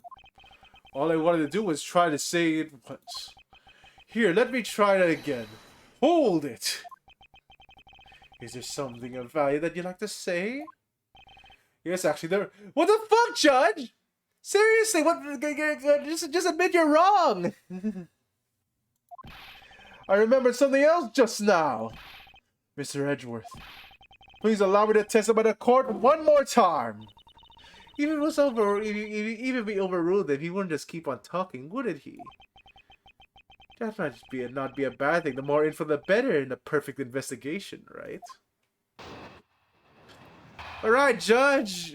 What were you lying about? Come on. I suppose it's possible that you can't be seated in person from the restroom window. However, that doesn't mean that the detective was sitting there when I looked. Anyway, I forgot to testify earlier that probably the most important detail. As I was leaving loud back. Oh my fucking god! Gunshot! Leaving the room! The balloon piece! You mistook a balloon popping as a gunshot! Judge! Check your ears! Those are 2 completely different sounds!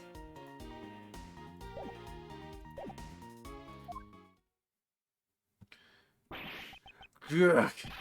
How was that? That is a testimony of one who just. Oh my fucking Judge! You're not supposed to be this excited for it. Stop, Your Honor. Could you try to state the important facts first next time? I agree. Before you go around judging others, you should learn to judge your own words. Eek! I'm sorry. But honestly, I thought that the sound was a noise popper until just now. Yes, it was. It was a fucking balloon. That's not a gunshot. Now that he mentions it right before we restarted the trial, he did talk about that.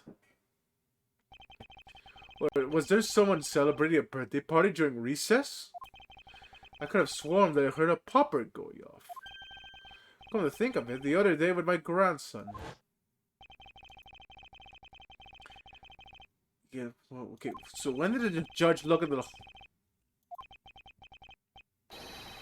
Yeah, no. So, gun and balloon, totally different sounds.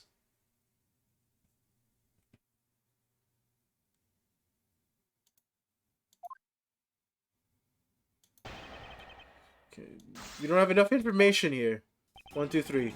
Suppose it's possible that you can't see the seated person in the window. Wait, when it looks... No. When did you see the detective, Judge? As we established, you went to the restroom during recess. However, at that point in the recess, did you look at the hallway? After I called for a recess, I handled the change in the prosecutor's paperwork.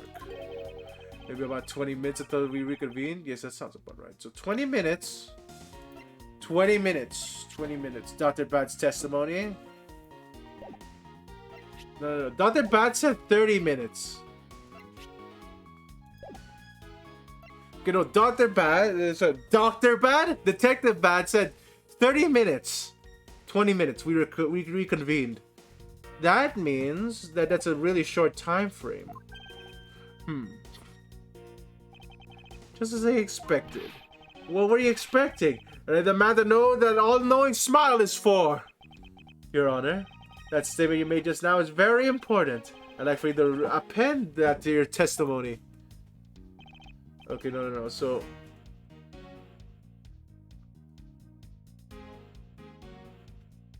yeah, no. Before the trial started, so... Dr. Bad heard it before the trial started, he's heard it after. It's 30 minutes. So... yeah, before the trial was about to start again. Before we were about to convene. So they heard a gunshot at the same time. I guess I'll present this.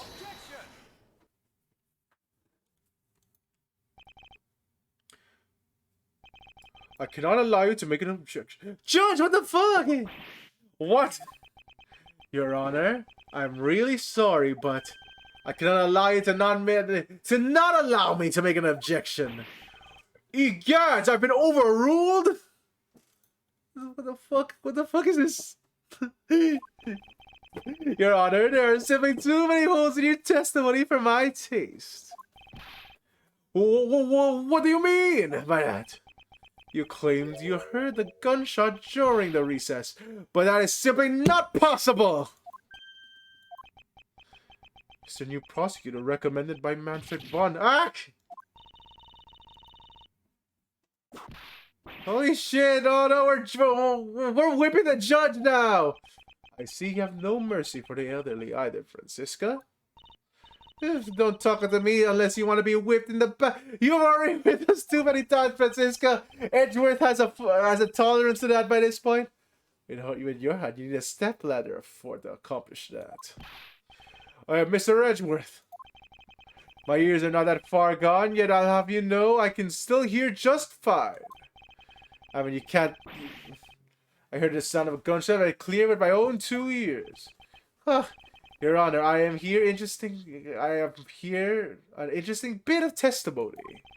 It's from Detective Bad, and according to him, he heard the gunshot right before the trial was about to start again. What'd you just say? Your Honor, you just said that you heard the gunshot about 20 minutes before we can hear. Alright, there we go!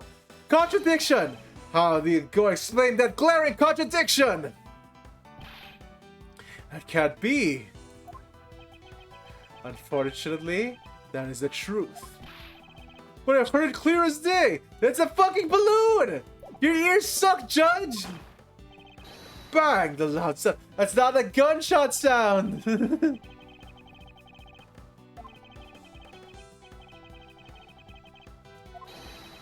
we're now going to understand what the gunshot the judge really heard was.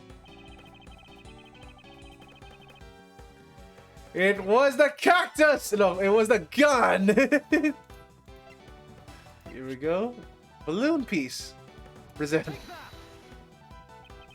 I found this object in the hallway earlier. What? Big substance? You may not look it, but this is actually a piece of a balloon. I see. I suppose you would like me to accept the pink balloon to the court record. Your Honor, I present this piece of evidence in order to overrule your testimony. What? Your Honor, your argument goes as follows. You saw no one in the hallway when you heard the gunshot. Now, there's no guarantee that the detective was sitting on the bench at the time. But therefore, you believe that you must have been at the crime scene, Detective Lobby number 2. Am I correct? Yes, that's exactly right. Let me ask you something. Do you think that the gunshot you heard was produced by a real gun? I think I've said enough that you can figure the rest out on your own. Your Honor, you were fooled by the popping of this balloon. You just think it was a gunshot. What manner of trickery is this? That was good effort all you put forth, Miles Edgeworth. If it was me, I'd have wrapped things up before the judge even that's not how this works, Francisca! Can't elaborate on how one ends before it even begins? Well, to be honest, I did think that the sound was a bit off from a real gunshot sound. But who could have guessed that someone would have popped a balloon in a place like this? That's true, one doesn't usually think balloons in conjunction with courthouse. It was the balloon belonging to that girl! That's it. The balloon that girl is holding explains everything! Your Honor, it makes sense you feel any better. You didn't lie once in your testimony. However, I can't really vouch for its accuracy. Who knew that giving a testimony could be such a difficult thing to do? What have I done? I owe Detective Gumshoe a very, very big apology. I will see to it myself that he is released. Wait. There are still a few things I have yet to resolve about what happened in the hallway. Your Honor, I request your permission to further question Detective Gumshoe. But why? I thought you just cleared up his name. Whether or not just now, I still cannot say. The only thing I can do for now is continue my quest for the perfect explanation. And to that end, I must resolve the remaining issues pertaining to the events that occurred in the hallway. Oh my god. Tell me we're almost done with this thing. I must fulfill my mission and find the perfect explanation to this case.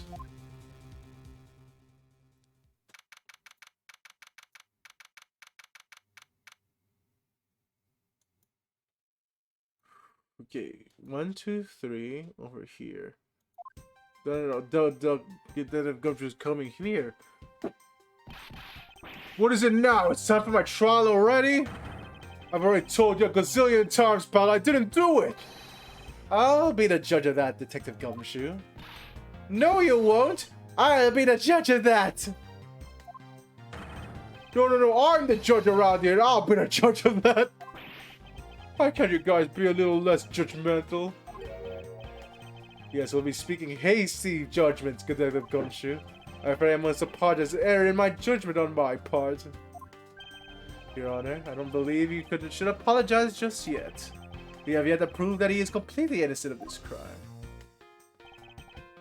I guess so. What are you guys talking about? In any case, I'd like you to testify to your actions while we were on guard duty. And please remember, you are not on trial. This all means just a part of an investigation. As such, you may still be found to be innocent. However, if you should give false testimony... Yow! My whip will be an object loud and clear. If you are found to be lying, you will be held indefinitely. Understood? I gotcha, pal. Thinking back on the state of the crime scene and the judge's testimony, it's always that Detective Gumshoe is lying. And I can't break his lie, then even never get a break in this case.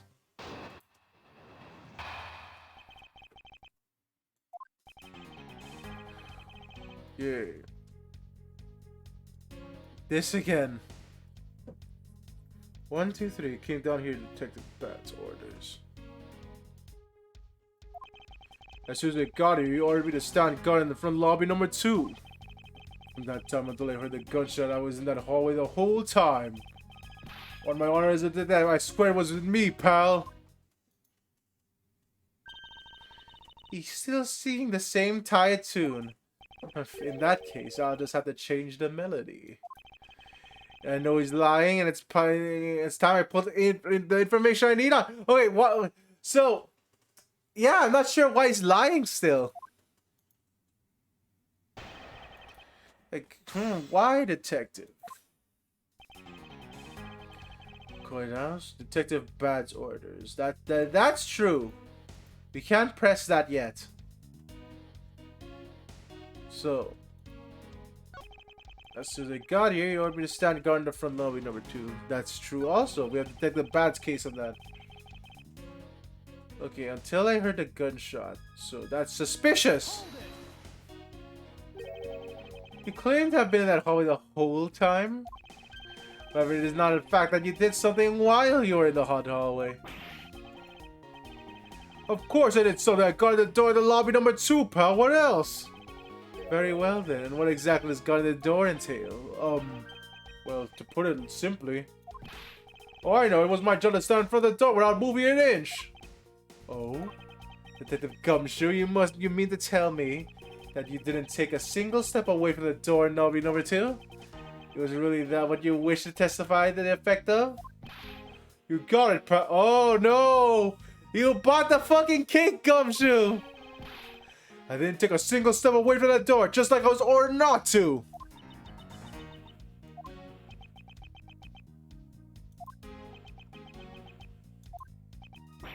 Well, why is everyone so quiet all of a sudden? Because we are all in shock. And in awe of your utter stupidity. Scruffy, if you're going to lie, at least tell us the more believable one. Ouch! But I'm not lying. I should hurry up and bring the insipid testimony to a close.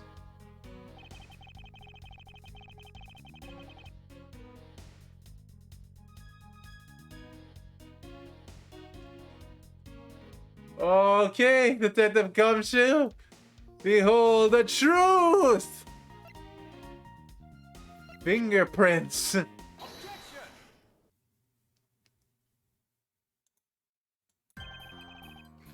I have an objection. What is it, pal? Detective Gumshoe, I found that you might recognize this from somewhere. Hey, it's one of those things, the courthouse special Swiss rolls, right, pal? Precisely. In that case, I suppose that you also recall that you still in the hallway bench? Hey, you know what? I think it was probably me that did that. Detective Gumshoe, you know you can't go around dirtying the courthouse like this? You inconsiderate slovenly pig! Eek! I promise to clean it up later, I swear! Now then, shall we get down to business? Oh, the fact you didn't move even a single step from in front of that door. Is that really what the case you were able to buy the pack of Swiss rolls? Ugh. Furthermore, if you didn't move a single step in front of the door, how do you manage to get your bench dirty with your grubby hands? Ouch! It appears that Francisco Square can do more damage than words alone can. Alright, I'll confess, pal. I was hungry, so I bought a pack for myself, okay? I thought I was chewed out again if anyone found out about me eating the job. Fucking crap, Gumshoe. I'll buy a Swiss rolls later. But unfortunately for you, I saw the whole you do the whole dastardly deed. I clearly saw you buy a pack of Swiss rolls with a vending machine. Okay, I'm sorry for lying. But that's all I'm sorry for. You got that because I'm not holding anything else back. The last statement. It may sound like it makes sense. However, there is a... Yeah, no! Gumshoe, you're too poor! You had $5! You couldn't buy a Swiss roll! Are you sure you're not withholding further information from us? Oh, of course not! I've got nothing else to hide, pal! Oh god, Gumshoe! Oh, you only got word true, Detective Gumshoe. But it is true, pal. I swear there's nothing else. Stupid Gumshoe, I'm sure you are aware of the price of the pack of Swiss rolls, correct? Remind me again, pal. The vending machine out of the hallway is selling packs of 2 Swiss for $6 a pack. You only had $5! Ugh. And according to you, you didn't have any cash on you until you cashed your $5. Oh, can you imagine not getting even a $5 bill? Getting a check for $5. God damn it. Is that right? Oh. Let me ask you then, how did you manage to purchase a pack all by yourself? Can you provide me with a proper explanation to that? Like I told you, I bought myself, pal! There wasn't anyone else in the hallway with me. So there's no one who could have helped me buy it. Wait, don't tell me. You've got some kind of proof that there was someone else in the hallway, don't you? Correct. As if you could. I mean, there are chances of that. Wait, you do? Of course I do. But holy crap, no, Gumshoe. Did you ask a kid for $1?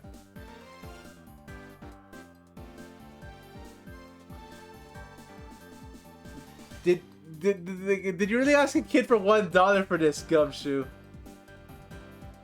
Oh my god. Okay, what proof do I have? I think it's a balloon, right? Like, there has to be it. No, not the balloon. Not the balloon. There's something else here. Like, what is this? No, wait, the sweet roll? Swiss roll. Cause, yeah, the girl dropped it. Hey, you showed me that not 2 seconds ago, pal. Ah, I think you're under the mistaken impression that I bought this pack of rolls. But if you didn't buy it, that means you must have stolen it, you thief! What? I never could do such a thing! All of you are liars and say you started out as thieves. You're under arrest, pal! Yeah, Edgeworth! You stole the Swiss rolls! Put your pants up! I believe you meant to assert that all thieves start out as liars. And in that case, what does that say about you, detective? Ugh. This particular Swiss roll was brought by a certain someone. Oh, and the 2 rolls in this package? You ate one of them. You gave the other to the certain other person, didn't you? No way, pal, you got it all wrong. I ate both of them.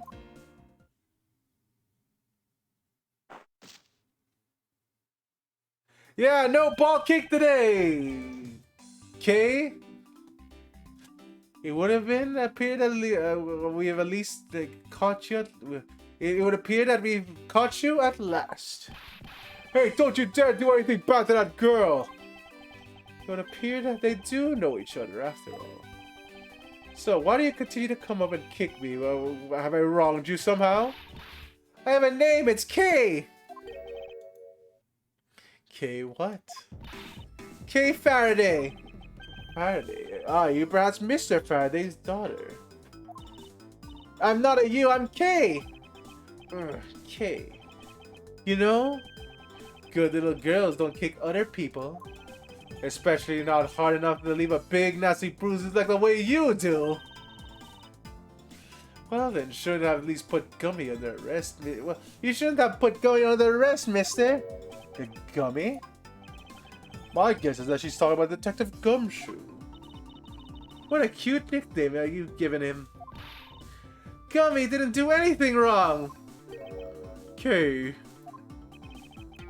It appears that I'll need to speak to her a bit more detail. Roar! Alright, are we done with this part? Now then, Kay. She's like a stray cat. I wonder if I should feed her something. What? Why is this in the logic meter? Like, just feed her the Swiss roll.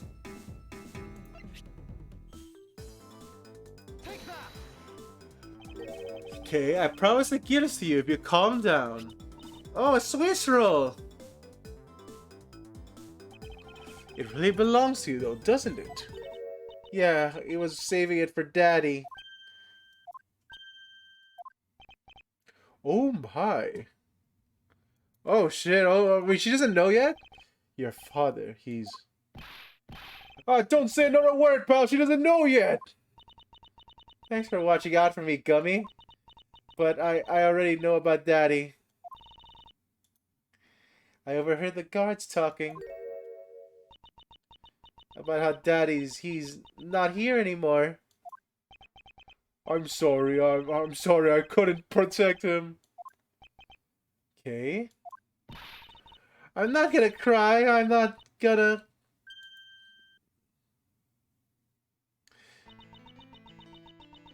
Oh, well, yeah, now you've done it, Edgeworth! It's alright, let it all out. Your father just passed away after all. I myself was also involved in a case at this courthouse when I was a young child. A case in which my father, who was an defense attorney, passed away. Holy shit! Oh, wow, he's really recalling this case. All of my dreams of becoming a lawyer were crushed into fine ash that nightmarish day. Even now, the wound festers deep in the depths of my soul.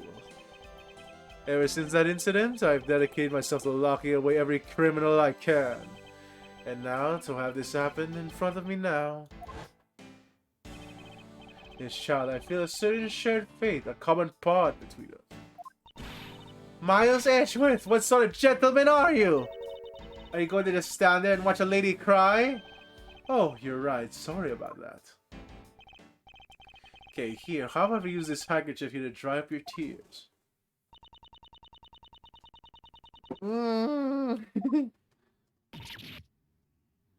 Oh, shit. Okay, no, that's the cravat. No, my cravat! Don't blow your nose on that! I feel better now, thanks. God. Okay, no, that's nothing. There's nothing. So, just talk to her, I guess. Okay, are you going to be alright? Yep, I'm already alright. Somehow, I highly doubt that. But I'm not going to push it. I promise Daddy I never cry in front of strangers. And you're a good kid, aren't you, kid? You always keep your promises, right? Yeah, that's right! Even I can't see Daddy anymore, I'm still going to keep my promises. You're a very brave girl, kid. So I'm not sure how Edgeworth forgot all about this. This seems like a really important case.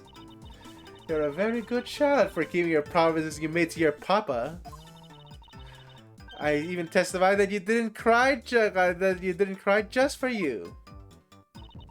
Thank you very much, lady. It's nothing, I only tell the truth after all. It would appear that because her father was a respected prosecutor, Francisca is sympathetic to Kay's feelings. Okay.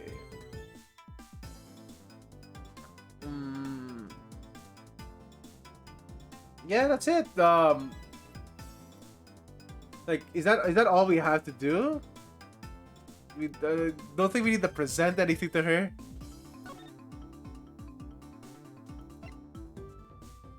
Yeah, no, we don't have anything. Your father. Okay, what do you think of what kind of person was your father? Daddy was a hero of justice. His job was to catch all the bad people in the world. So do you. A prosecutor is a hero of justice, huh? I suppose we are, in a sense, we are the ones who seek guilty verdicts for criminals. Plus, you know what? Whenever I came to the courthouse, Daddy would buy me my absolute favorite treat, Swiss rolls! Oh? I want to be a hero of justice so they're just like Daddy. So I've been working really hard. I see, so that's what you've been working hard on. I've been working hard to keep all the promises that Daddy and I made together. A promise notebook. May I look inside, okay? Sure, okay. It appears to be an exchange of diary of sorts between father and daughter. Mr. Faraday's writing conveys a sense of the kind of a man he was. This little notebook just might come in handy later. Thank you for showing it to me, Kay. I hope I'll continue to work hard and become a hero just like your father. I'm gonna try. Hey, Kay, so I'm the detective that catches the bad people, right? So that makes me a hero too? Yeah, you're really cool too, Gummy. Yeah, aren't I, Kay? What is it with the two of them? I hand down verdicts of Judge! You don't need to fucking show off!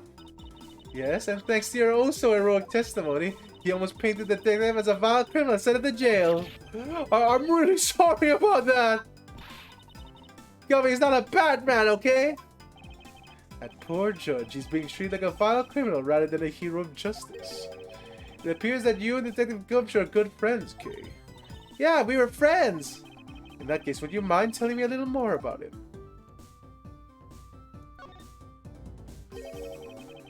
So I take it you ran to the Detective Gumshoe earlier.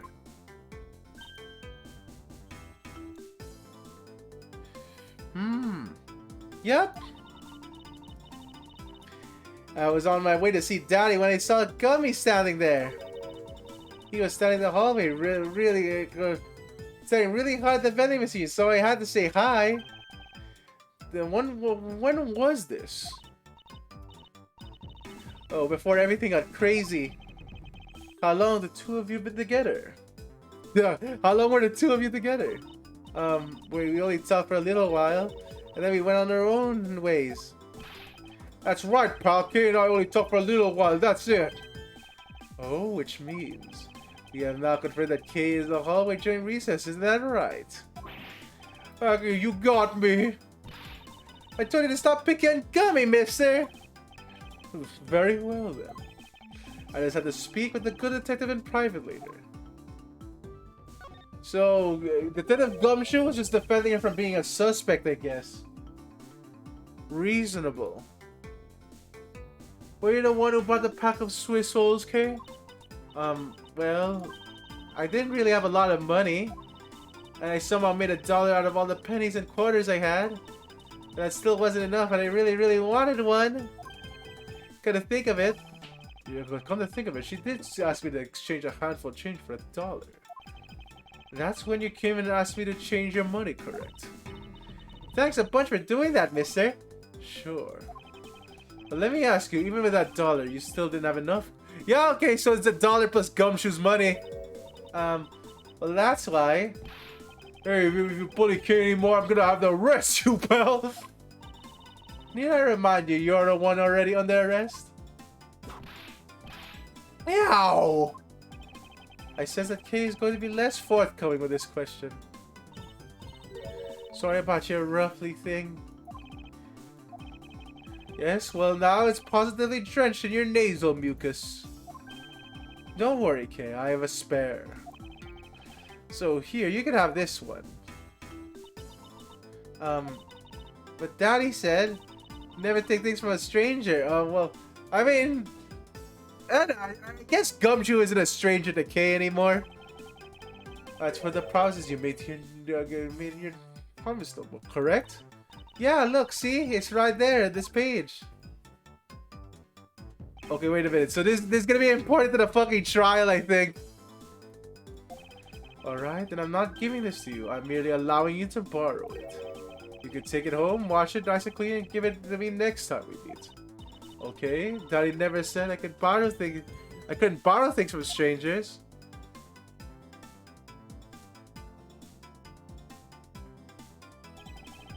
Now then, Detective Gumshoe. Uh-oh.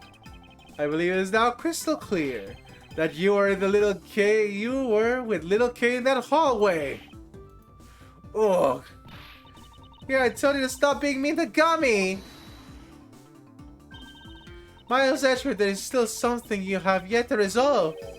I beg your pardon? You still haven't offered an explanation for why that man would lie to us. That's, well... Gummy, don't tell me you lied for my sake. Hey, don't worry about it, Kay. Everything's gonna be okay. Ah, so that's why. So that what was that? So what was that detective's motive for like? Right now, if you can't explain that, then you can call this a. You can't call this a perfect investigation. I mean, it's obvious, Francisca. What? What I believe to be the reason? Wait, what? And this piece of evidence will show exactly why.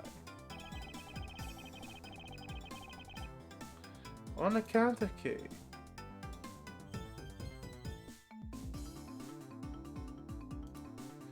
Lying to protect Kay. So I don't think we have not the Swiss roll. Not that. They're friends. What's going on? Maybe the promise. Never cried from strangers, always strangers. What?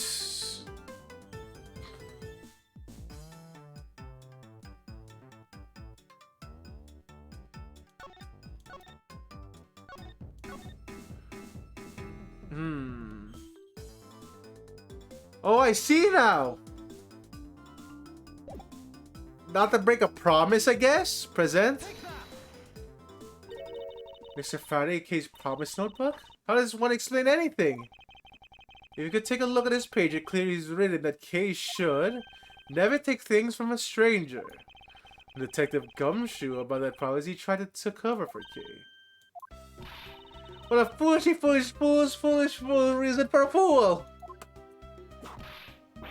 Yow! Gummy, you lied because of me, didn't you? Because I'm your friend, Kay, that's why. Gummy.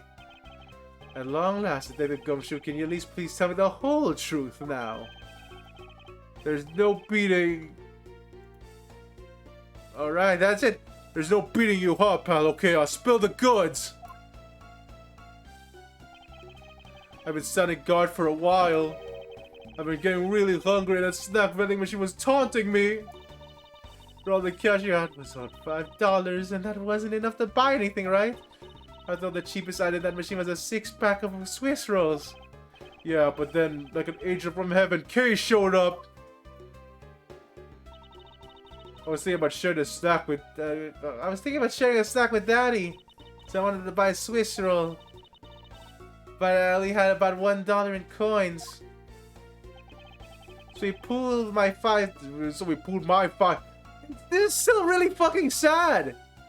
You can't buy a fucking $6 Swiss roll. Oh my god. I still can't believe his salary is that low. And bought a pack of Swiss rolls together. But I was worried about breaking one of my promises. So then Gummy said, Mr. Faraday's one scary guy when he gets mad. But don't worry, you won't get in trouble if I don't tell, right? Besides, you bought it with me, so you don't really get it from me, you know. You didn't really get it from me, you know. He told me it'd be okay, and he gave me a whole roll to save and give to Daddy. Who knew that Scrappy could be so considerate? Indeed. Detective, I take it that you sat down on the bench and ate the rolls together? Yeah, we split the other roll and ate it right then. The sweet taste of that cake's chocolate I'll never forget for as long as I live, pal. Anyway. Okay, I believe this also belongs to you? Oh, that's from the balloon I popped. It's bad manners to leave garbage lying around, Kay. I'm sorry. Well, I guess I can... Oh, goddamn! Wow, Francisca! Well, I guess, she wouldn't be able to whip a child. I was sitting high up on the windowsill where you couldn't see it. So, just this once, I forgive you. But that balloon... I wanted to surprise Gummy a little, so I popped it on purpose. And because of me, Gummy dropped his half of the Swiss roll. Oh, wow, you really got me there, pal. So I thought maybe I should give Gummy this other roll. And then I saw you picking on Gummy, mister. So you kicked me, is that it? You sure are a feisty one. I'm really sorry, mister. It's alright, I'm perfectly unharmed. But about that Swiss roll, would it be alright with you if I held on to it until Gumshoe is cleared of all charges and free to go? Yeah, sure. Just make sure you give it to Gummy afterwards, okay? Of course, I promise. Now that I believe we have proven that without a shadow of a doubt, the Detective Gumshoe was in the hallway for the entire duration of this. So how did the killers go in there? Interesting. Okay, so Gumshoe was there. No one went through the hallway.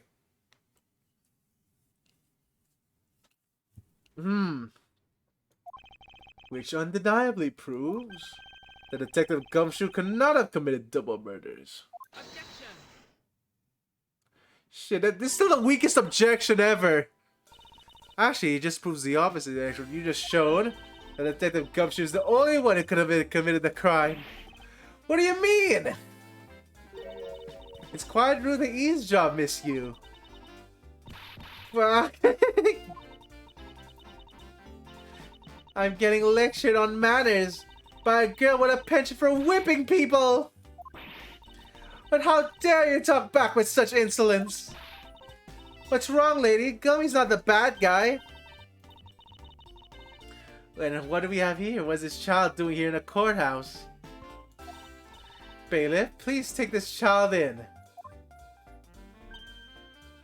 Oh no! Miss Callisto, you! That girl's Mr. Faraday's. I know, so what? You think just because she's the victim's daughter, she gets to just run wild around the crime scene? I think it's actually quite dangerous for her, so to speak. Nothing of getting on their foot. I suppose you're right. However, as long as we're in agreement at that point, let's get back to the real issue now. Now, the detective, you're in front of the lobby number 2 the entire time, correct? So, in front of the entire time.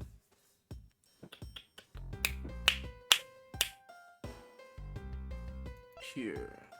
Swiss rolls, handprint. Promises.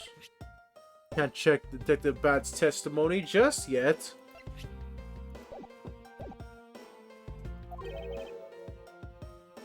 Yeah, but now, see, isn't it obvious that you could only be, it could only be the detective? He's the only person who could have gone to lobby number 2 at the time of the murders. I have no counter-argument to that. Don't worry, I've already put in the necessary bait for his What the fuck? But the investigation's far from over. Oh, that's right. I was going to speak with you about that. Don't you think it's reckless to talk about the suspect out in the open without a guard? I suppose it is. Well, as someone with more experience in the law than you, allow me to share something. But what the fuck? Like, Miss You! Ooh, Miles, I can't believe you're letting this woman lecture you like this. This Unforgiven is a disciple of Von Karma. So, yeah, no, all of this. What are we supposed to do with this?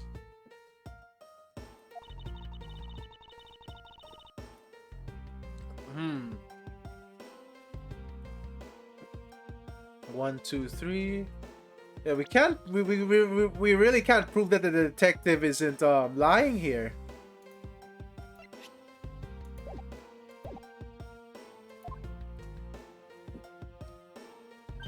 So we're back to square one. Actually, this is our last chance.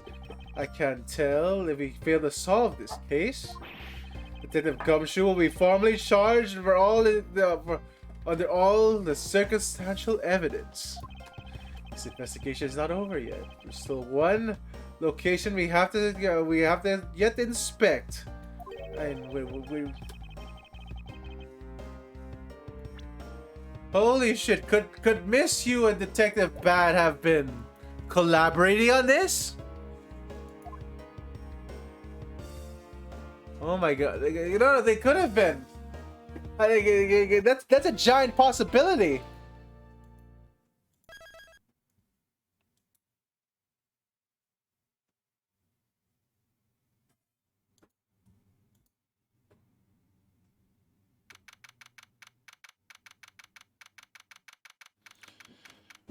That's a giant possibility here.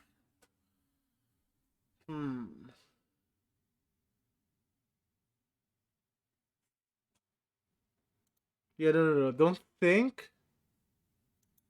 That's it. Just good, fine. What is this incredibly overpowering sweet scent? It smells like flowers. Uncle Bad, is this it? Huh? Isn't that Detective Bad and Kay over there? It looks like she managed to escape the bailiff.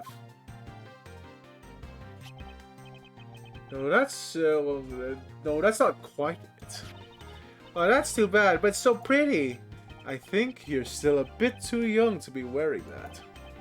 But since you found it, I guess I can let you keep it. Thanks, I'll treasure it always. Those two seem to get along rather well. Oh, here, I've got something else for you. Yay, thank you, Uncle Bad. Earlier, I ate one of these with Gummy. Gummy? Oh, you mean Gumshoe? Gummy is... He was trying to be nice to me because I was gonna get in trouble. And then he got into trouble because he lied to protect me. Gummy... Gummy... I know he didn't kill Daddy. Don't cry. Faraday would be sad if he saw you crying. I'm not crying! Okay. Oh, it's the mister from before and the lady too! Don't you think it would be a good idea to go back home for the time being? You're not involved in this investigation, so it's for the best if you do. Actually, I'm Uncle Bad's assistant. So I'm related to this investigation! Is that so, Detective Bad? Yeah, I guess. What? You're just scolding us like kids to not mess up the crime scene! And now you let this child run free? Why? People are free to investigate things outside of the actual crime scene. You also had a few things you wanted to look into. Got a problem with that? Ugh. I don't have a problem with that, but I am curious as to what Miss Hugh is looking into. Uncle Bad, I'm gonna go look somewhere else now, okay? Alright, I'm counting on you. Oh, that's right. Hey, mister. What is it? I know Gummy really isn't the bad guy, I mean it. So, please, find the real bad guy, okay? Oh my fuck, it's gonna be Detective Bad and Miss Hugh.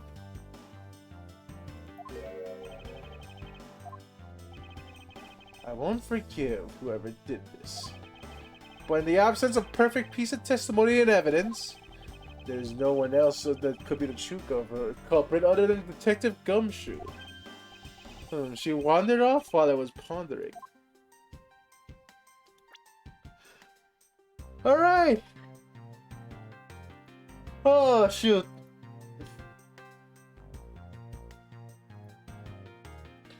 So, no one else but Gumshoe. They got a strong flower scent in here.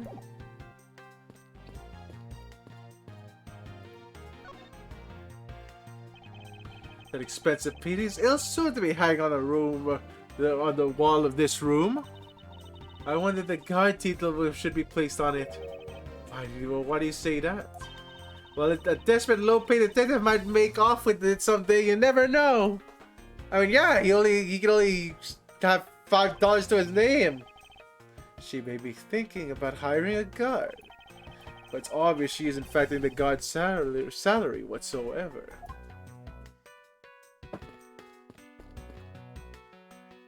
Okay, TV in the other room.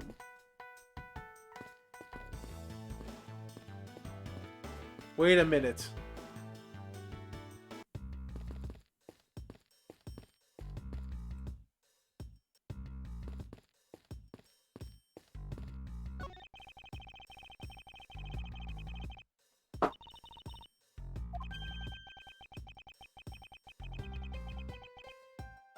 A person of small stature could slip in.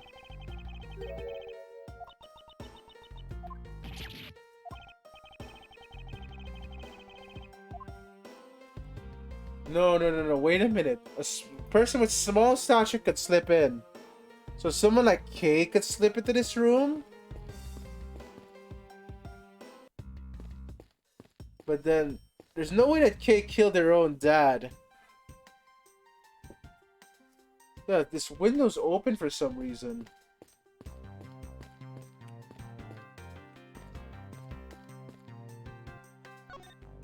Or... the bat. What exactly was Kay searching for? Nothing that concerns you, boy. Oh, and I suppose it has something to do with Kay? It does, because she's Faraday's daughter. Anyway, hurry up and get to the point. I don't have time to waste. It sounds like he'd rather be left alone. I have something I'd like to confirm with you once again. I don't have anything to say to you. Be that as it may, we still have questions that we need answers to. Now then, first of all, what is that overpowering smell that's permeating this room? Upon entering this room, I thought I was going to suffocate. It's that ultra strong perfume you wears. She spilled some of it. I was having a bad time of it myself. I didn't think twice and opened the window, but that smell's still here. Perfume, huh? So the sweet scent of the air is perfume. I bet some cheap no-name brand. She said it's a famous brand from overseas. It's a knockoff. Yes, definitely a knockoff. No disrespect, but she forced one of these bottles on me. Here, little girl, can you have it? I was born for a much expensive and refined perfume. However, seeing as how you just happen to have a spare, I suppose I'll take it. Miles, you'll hold on to this bottle without fail. Why can't she ever be honest about what she wants?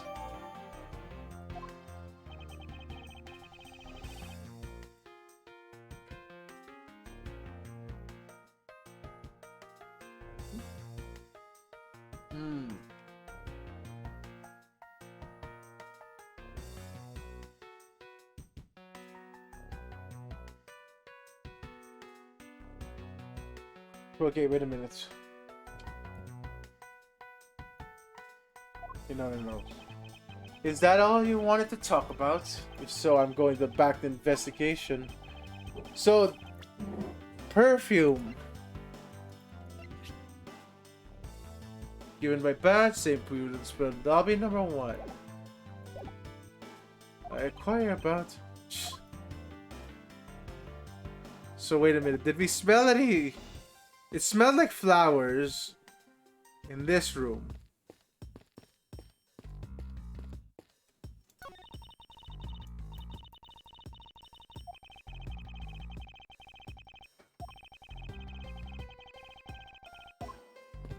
No. So, where did we smell flowers from?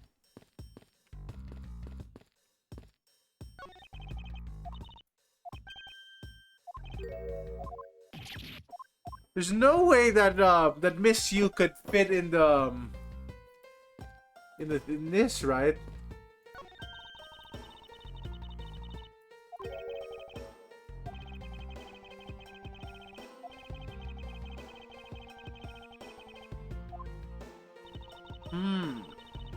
I'm pretty sure we smelled flowers before.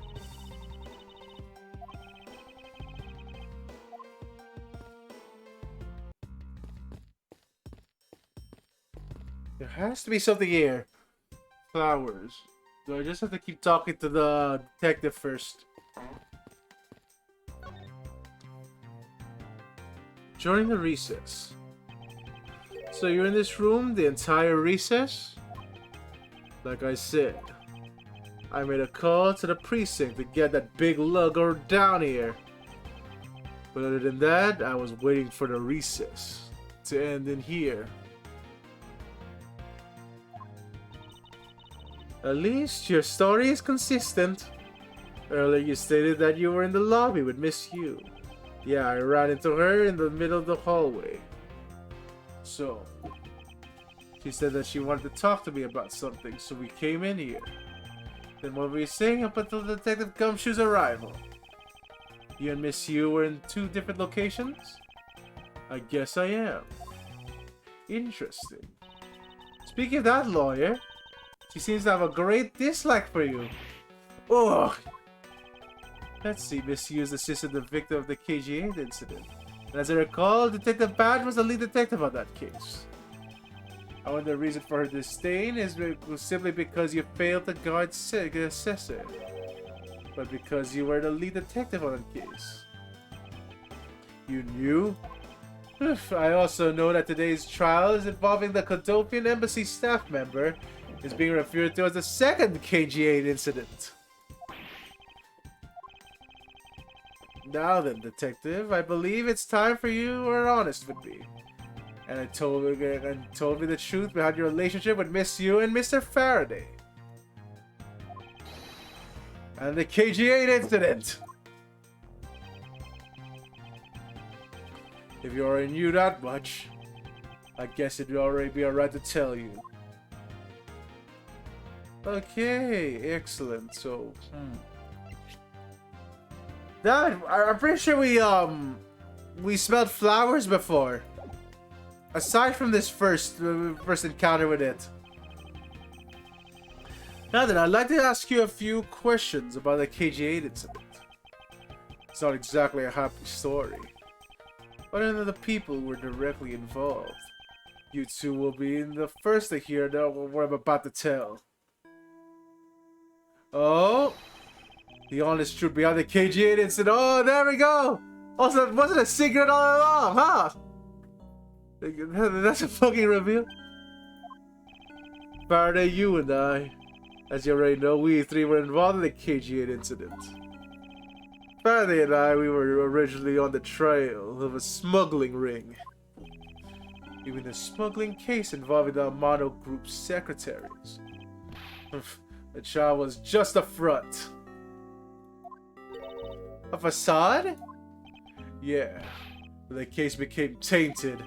All because the witness who was going to testify that when the Amano Group's ties to the smuggling ring, Kekayu was killed. Then that became the secretary who was arrested. So that became his name was Colin Devonair.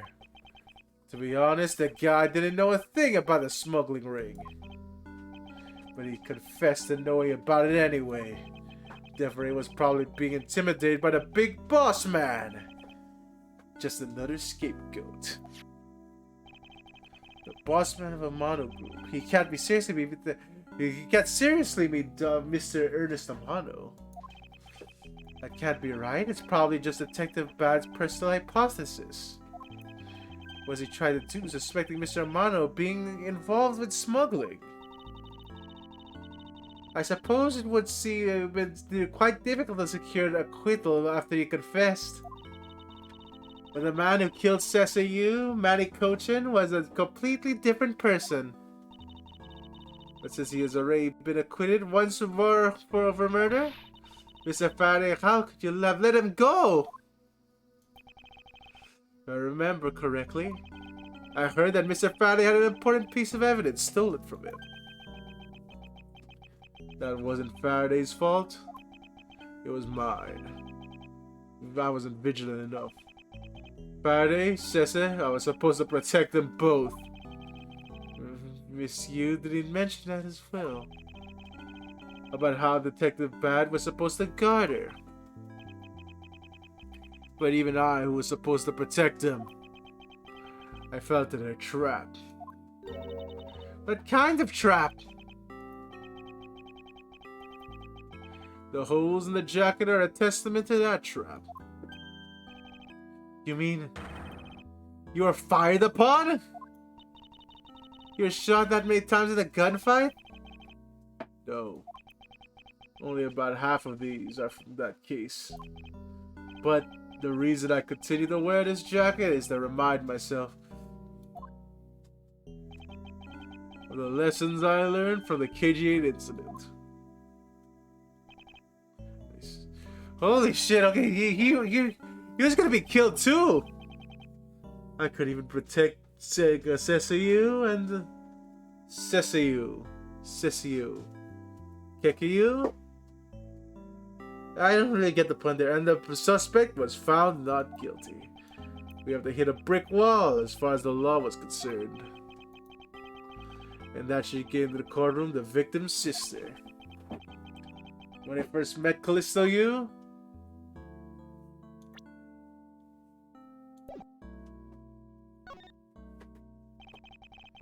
but when you first met Miss Yu, it was on the day of the KG8 incident was handed down, was it not? Yes, Faraday and I, we apologized to her from the bottom of our hearts. It was all we could do, but just saying you're sorry will bring my sister back, she said. And then she gave me a hard slap across the face. Well, she certainly had a lot of self-control to stop it at just a slap. If it was me, not even 100 lashes would have been punishment enough. I suppose not. You said it with herself that she never wanted to see either of us ever again. But after that, you've seen her many times over, correct? Yeah, Faraday and I, even after the KG8 incident had come to a... Even after the KG8 incident had come to a close, we continued to hunt down the smuggling ring and continued involving a variety of cases. But it was no use. We cracked so many different cases, but the result was always the same. We couldn't find the real mastermind behind the ring. Is the ring really that big? It was in pursuit of the ring that we met Miss Yu once again. It was during another trial related to the smuggling ring. Faraday was the prosecutor and I was the lead detective. Took the witness stand. You? She appeared out of the blue and as a defense attorney. Her client related to the smuggling ring and she was defending him. That's right. Yeah, her client was related to this. Damn it. You was pursuing the ring as best she could as a lawyer. I think she defended Rel this time for the same reason. Couldn't think of it, Miss Yu. She did say something to the same effect. So yeah, she was trying to defend him for more information. Wait, who's the Died Man? Died Man! Very nice name. I keep forgetting that. Callisto Yu. Manri Kochin. And Francisca Montgomery. Whoa, wow, she's still 13 at the time. Okay. Dick Gumshoe. Wow, I'm as... Damn, I'm as old as Dick Gumshoe.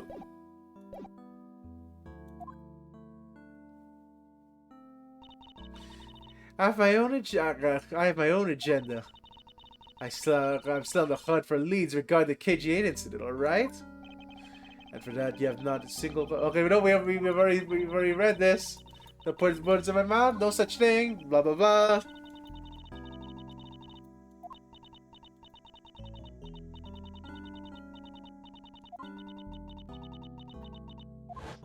Okay. It doesn't matter what her reason is. Can't be a criminal, it's just despicable! You're so naive, little girl. I could have stolen this lollipop from you, that's how naive you are. How dare you tell me the daughter of Karma! Just like us, you felt that she needed to hit the limit of what the law could do. That's all. The law is merely a tool. There's no limit to it, only the skill of the craftsman. You two are still too young, but one day you'll know what I mean. But no sidetracking. What matters is that we met you again in the pursuit of the smuggling ring. That's all. Okay, so they met you. So No. So if she was still investigating, there's no way that she would kill Faraday, right? Someone went around the window. Yeah, both windows are open, so someone went around this. So what's your relation to Mr. Faraday? You even seem to know Cave fairly well. I met him when he was a rookie prosecutor. Known him ever since. And Kay, I've known her since the day she was born. Faraday and I, we cracked quite a few cases together. But you two seem to have no progress at all in the Yatagarasu case. Did we touch a nerve? I only have one thing to say to you. No one knew more about the Yatagarasu than me and Faraday. That's why I was called upon to testify at today's trial. To prove that Rel was not the real Yatagarasu. Which I would have done if he had turned around and accused Mr. Faraday. After that accusation, I was asked to testify, but this time, to prove or disprove the accusation. But I guess I won't be able to do that either. Yeah, so if Kay is... So Kay claims to be the current Yatagarasu. Was his father actually the Yatagarasu? I sense that there's more to say than meets the eye. Perhaps a bit more dig into the Yatagarasu is what's necessary? Yeah, no, there's...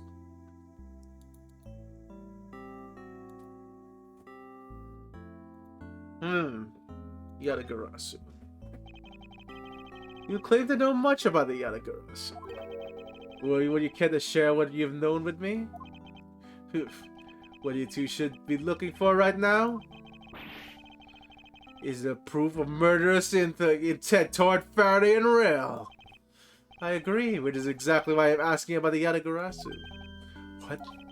The KG-8 incident and the second KG-8 incident? Both of these cases are tied to the smuggling ring. And in both of these cases, the witness was to testify about the ring was murdered. There is one point in which they differ. In the presence of the absence of the great thief Yatagarasu. Mr. Rel claimed to be Yatagarasu, however, in the middle of the trial, he suddenly declared Mr. Faraday to be the real Yatagarasu. Then during recess, they were both killed. Don't you find that to be at least a bit odd? Miles Edwards, stop beating around the bush and just spit it out already! I believe that there must be some reason for that. The two men suspected of being the Yatagarasu were both killed at the same time. A reason, huh? And so in order to catch Mr. Faraday and Mr. Rel's cold-blooded killer,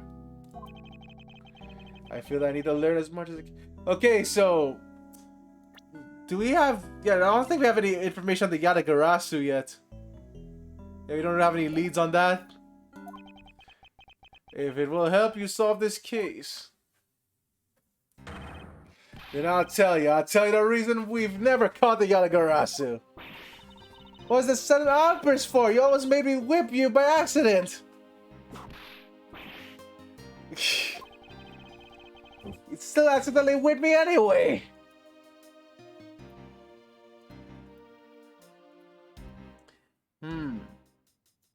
Tell us about the Yatagarasu, sure. There are three main reasons why the Yatagarasu will always be one step. Is he gonna tell us that Mr. Faraday is the Yatagarasu? First, the Yatagarasu always knows the exact location of the target object. Second, the Yatagarasu always knows exactly how to disarm the security system. Third, the Yatagarasu doesn't leave a single shred of evidence behind, ever. But he did leave us some evidence behind, right? I see, so those are the Yatagarasu's special traits. Sounds like an incredibly elusive thief. The Yatagarasu has never been caught on tape, never tries to draw anyone's attention, and would never do something as lowbrow as commit murder!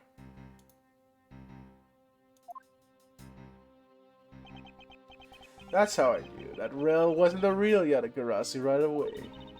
But you can't use that sort of logic on its own to prove that he wasn't. Listen, little girl, I'm not done talking yet. What was different about this time was the evidence related to the smuggling ring was sent to the police. And the sender was none other than one of the infiltrated Kodofian embassy. The Yatagarasu?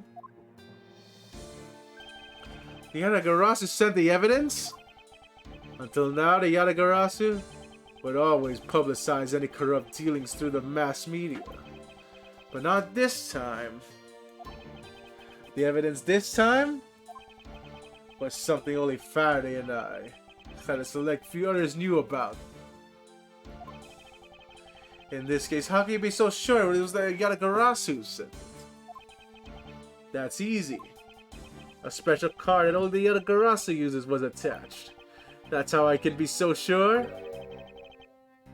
And just what sort of card is it?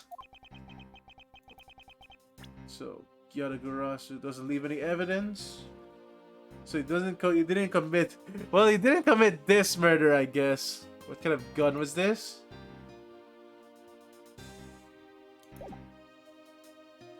So it was fired a few yards. So it was fired point blank instead of a few yards away.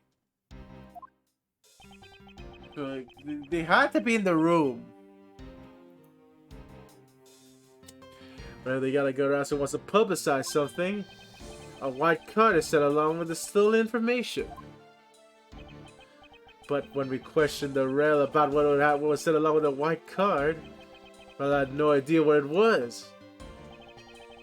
That's how the detective knew Mr. Rel was a phony.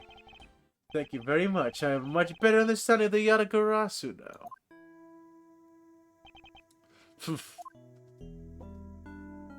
So, is that it? Excuse me, Mr. Edgeworth. Yes? His Honor would like to transfer the evidence from today's trial over to you. Alright, baby. What is this? So can you please head over to the courtroom? It'd be much appreciated, sir. Understood. I'll be there shortly. Take the bed.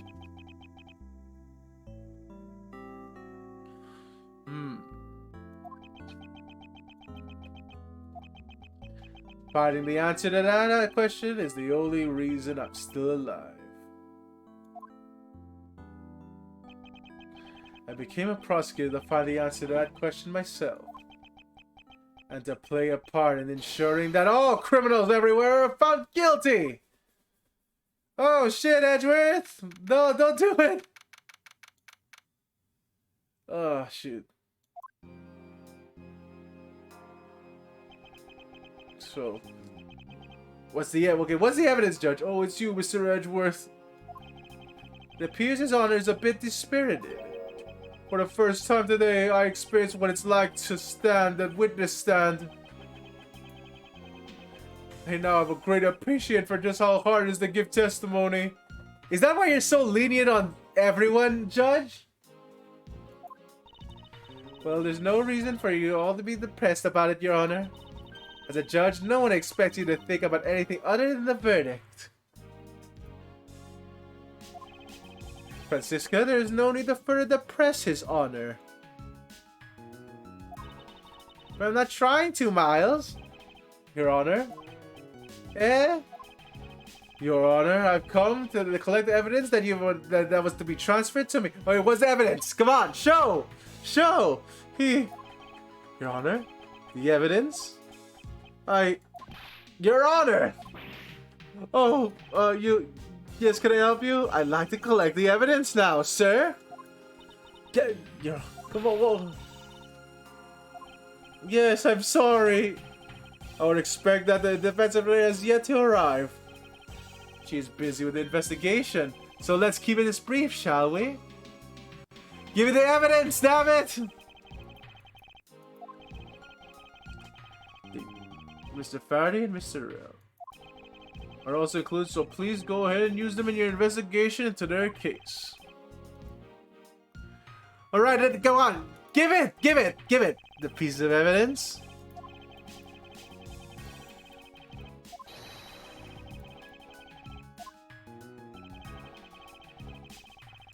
Like, that's it? Alright, there we go, there we go. 4 pieces. Alright, let's see what we got here, buddies. Examine. Godolphin Embassy trial. Mr. Faraday's bag. Yes, finally, we can now take a look at the evidence itself, not just the data about them. I want to take a good look at all the evidence from the embassy murder too. And why is that? Because I still don't fully understand what today's trial was about. Okay, just stop, Francisca, please. We're already trying to investigate this whole thing already. Oh, no, it's not added to our portfolio yet. Yeah, give it.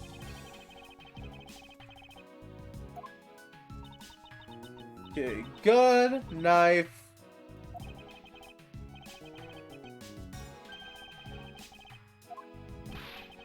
Oh, that's right. I completely forgot to tell you about you know, they found Mr. Faraday's personal organizer inside the evidence bag of this. Detective Bat requested it to be passed to you. He said it would be helping the... Alright, go on. Well, yeah, please. I just want to see the evidence. And what a stroke of luck. Well, never look a gift horse in the mouth. We might as well flip through it, too.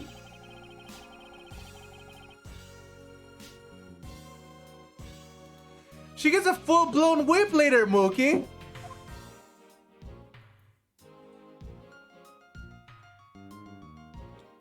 But yeah, so there we go. Oh my god. So we're probably gonna end it in a bit, but I'll just see this first. Take a quick look. Detective, come on. I suppose I should explain it to you then. Yes, you should. Perfectly, and it's entire, if you please.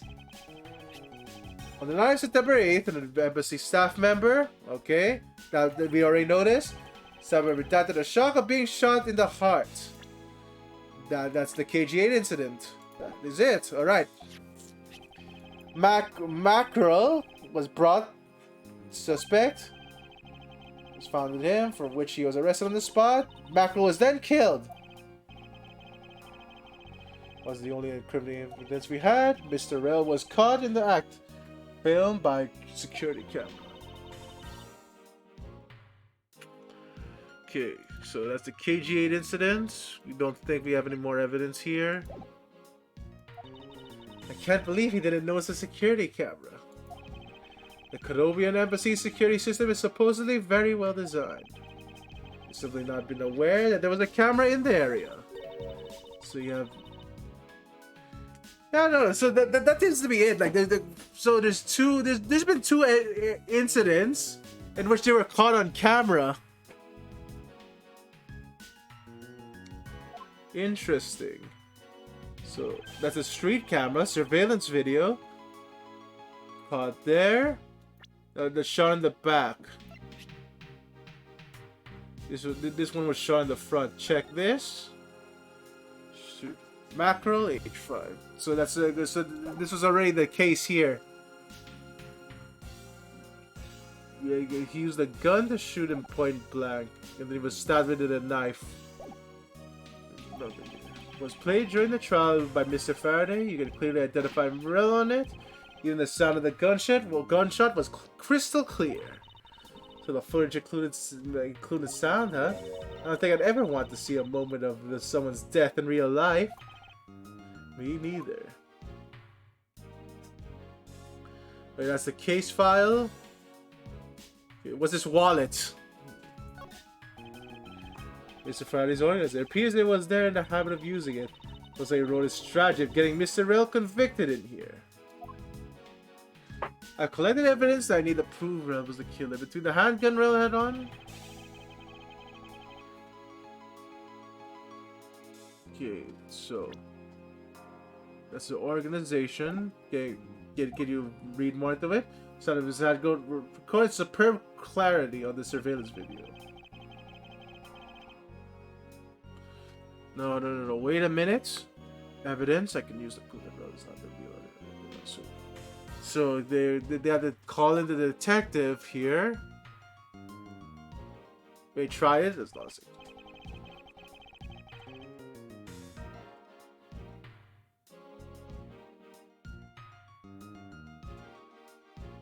Okay, so we didn't see this definitive piece of evidence, right? Yeah, no, there was no definitive piece of evidence that he wasn't Yatagarasu yet.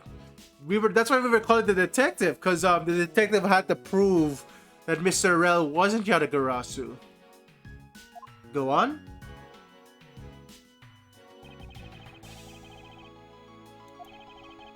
To discredit any claim Mr. Rel had any made about being the real guy. He had a way to prove that Mr. Rel was the guilty party in the embassy murder. This organization is a clue straight from Professor Faraday. I had to take my time and give it a thorough read later. So look, there's a picture stuck within the pages. Wait, what's this?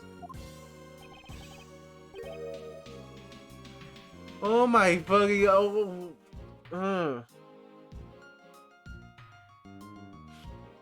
the knife?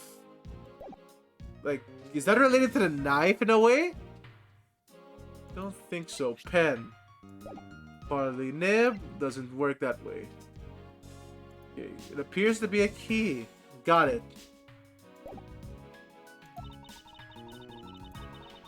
You know, rather ornate one. Just look at the design of the handle. You know, so that has to be related to the knife. Why is the knife handled that way if it's not related to the key? The craftsmanship is superb. Could this be Yatagarasu's key Mr. Faraday mentioned in the organizer? So that was stolen. Detective Bat said something about that earlier. What's the difference about this time? Was the evidence related to the smuggling ring?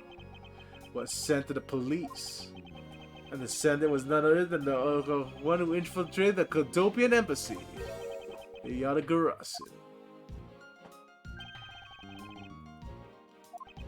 Until now. Yeah, we already read this. We read this 3 minutes ago. We don't need to read it again. Alright, Edworth. Yes, the key. Mr. Faraday must have tried to keep this secret key safe. Yatagarasu key doesn't really work with any of our current evidence. Is that a different knife handle?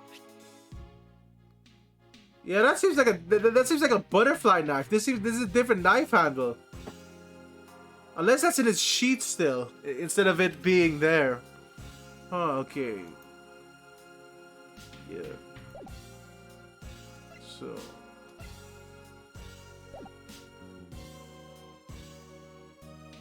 Knife was used to kill Mr. Faraday. Who would have thought that such a beautiful piece of art could be used for such a cruel act? Has never crossed your mind that you use your riding crop for the wrong purpose? Oh shit, yeah, no, Edgeworth. No one's ever gonna discipline Francisca on that. Like, holy shit, she's I think she turns a prosecutor like age 18, I think. And it's like, oh, okay, no, she's still whipping people that much? That's odd. What is it? Mr. Faraday didn't mention anything about a knife in his organizer. That certainly is odd. The weapon that was used. What would you do? Wait, what would you do, Mookie? You'd whip people or like discipline Von Karma? Because that could be taken any way. Isn't it obvious it was brought to the courthouse by Mr. Rel? That's only logical to the conclusion, right? Okay, yeah, okay, I disciplined her. I always thought it's like, alright, here comes Mookie. Mookie's gonna whip every other person they meet. Hello, Akari. Welcome to the stream. Here, let me summon that for you. With your 50 breath, summon Hungry Loaf, level 1! We were just about to end. I baked too many cookies. How do you do, Akari?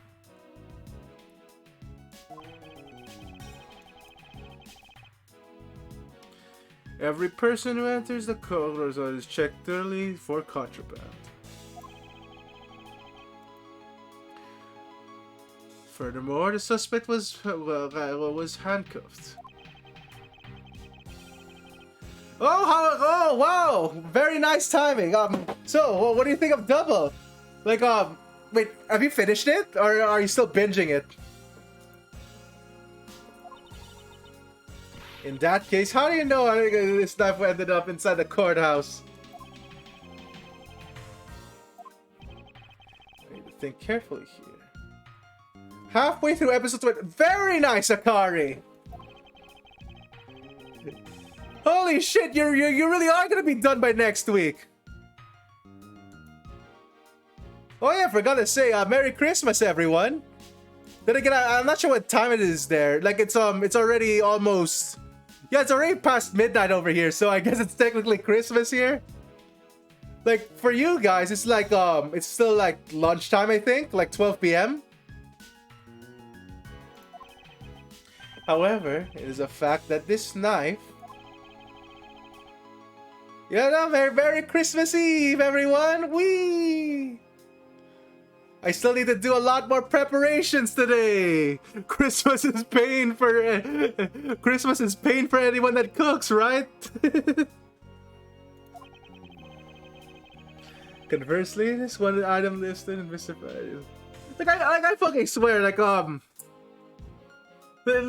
you put Thanksgiving and then it's like, all right, here comes next for the cook. Here comes Christmas. You better make a fucking feast again.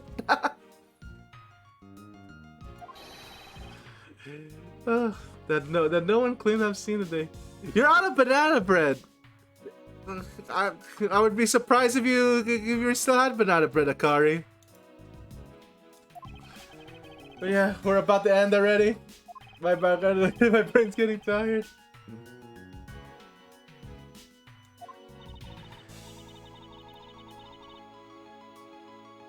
Spotted thing. Oh wow, no, holy shit. I have heard endless jokes about that Mookie. I have yet to try Spotted Dick. Like, it's like a pudding, right?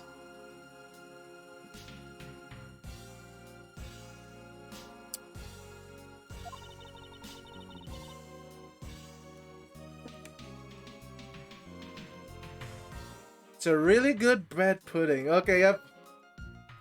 I really need to try Spotted Dick sometime.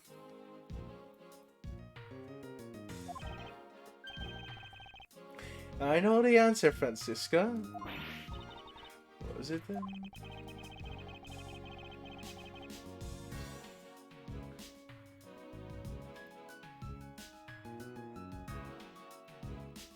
Let me see. I'm just gonna Google Spotted Dick to make sure I'm getting it right.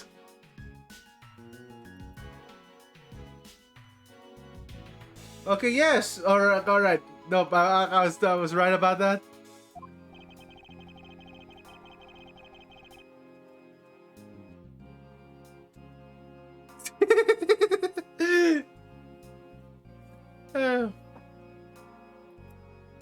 I don't know, it kind of depends, cause isn't it I hear two jokes about British cuisine. Either it's under seasoned, or it's just Spotted Dick over and over again. But I've heard it's making a comeback recently.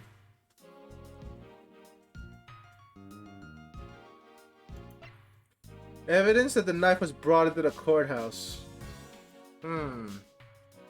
So...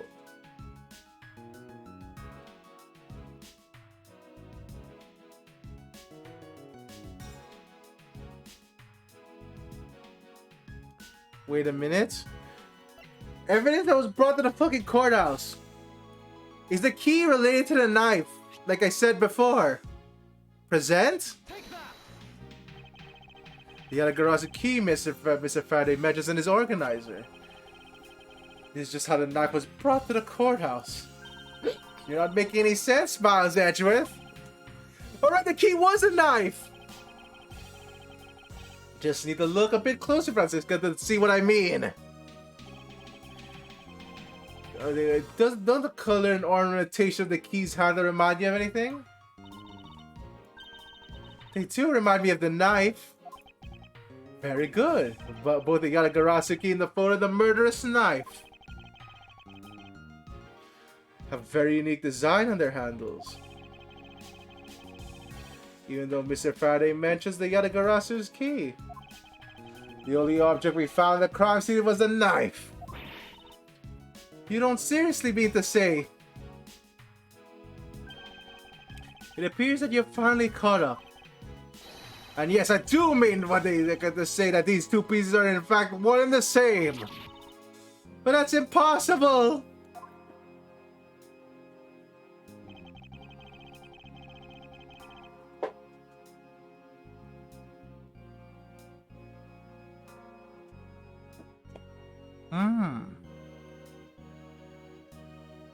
Oh, that's an interesting bit of food history, Mookie Markova.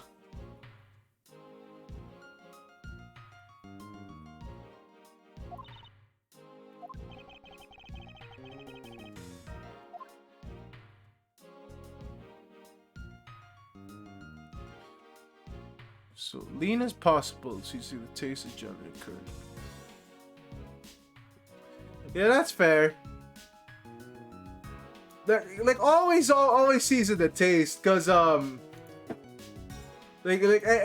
has a from what I learned from cooking, everyone has a different salt tolerance.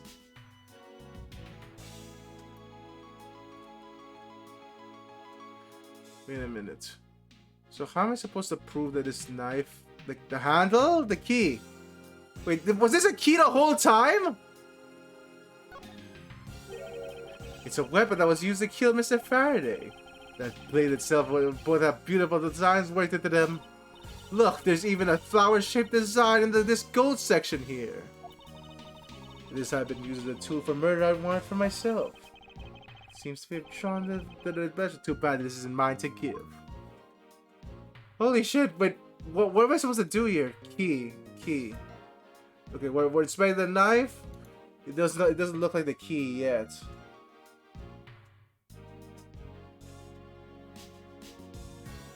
Like, wait a minute. It has to be that we can open up the handle, right?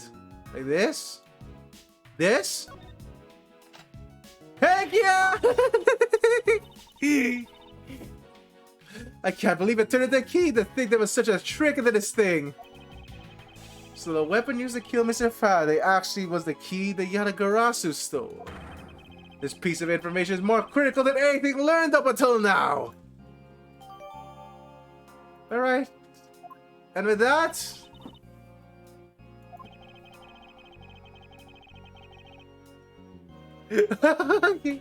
yeah. Don't worry, Mookie. But yeah, I think it is a nice place to stop right now. But took me a while to even find out about that key handle thing. So let's raid into someone. Wait, after we save first, of course. Holy crap! Yeah, no, definitely after we save. Only someone who knew about the key to the knife trick could have killed Mr. Faraday. Even among the law enforcement, this key was top secret. We're looking for someone who knew even more to the key than even Mr. Faraday. Meaning that the only person it could be was someone who sent the key in the first place. A great thief, Yatagarasu isn't killed though. We've established this, Edgeworth. Maybe Mr. Rel really was the Yatagarasu. He was the one who killed Mr. Faraday in that one possible... But he used a gun! No, not really, especially since Mr. Faraday was absolutely convinced that Mr. Rel was not the Yatagarasu. Besides, even the Detective Bat said earlier. But when the question... Alright, we already watched this!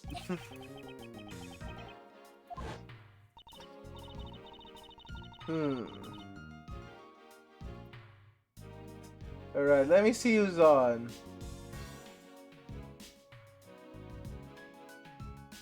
Alright, I get... We'll try finding something right after we save first. Alright, there we go. Can we save?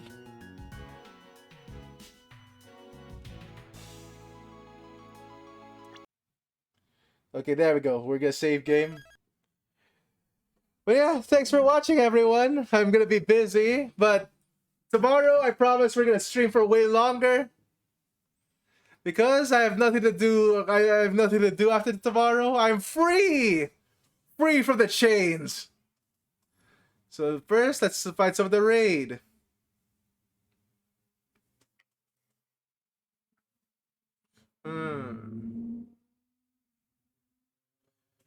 Did his sire just start?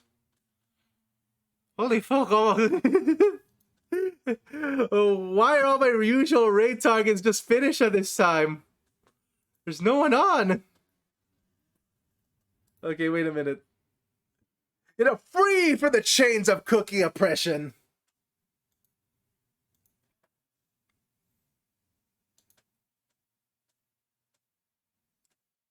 Okay. Alright, no, they're playing Bloodstained. Sure, whatever. We're gonna raid into Sire Rossier then.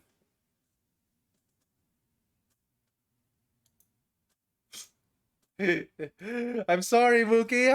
I'm far from... No problem. And yeah, no, I'm far from the sociable type when it comes to Christmas. When it comes to Christmas, it's just, yes, gift. Done for... That's my part done.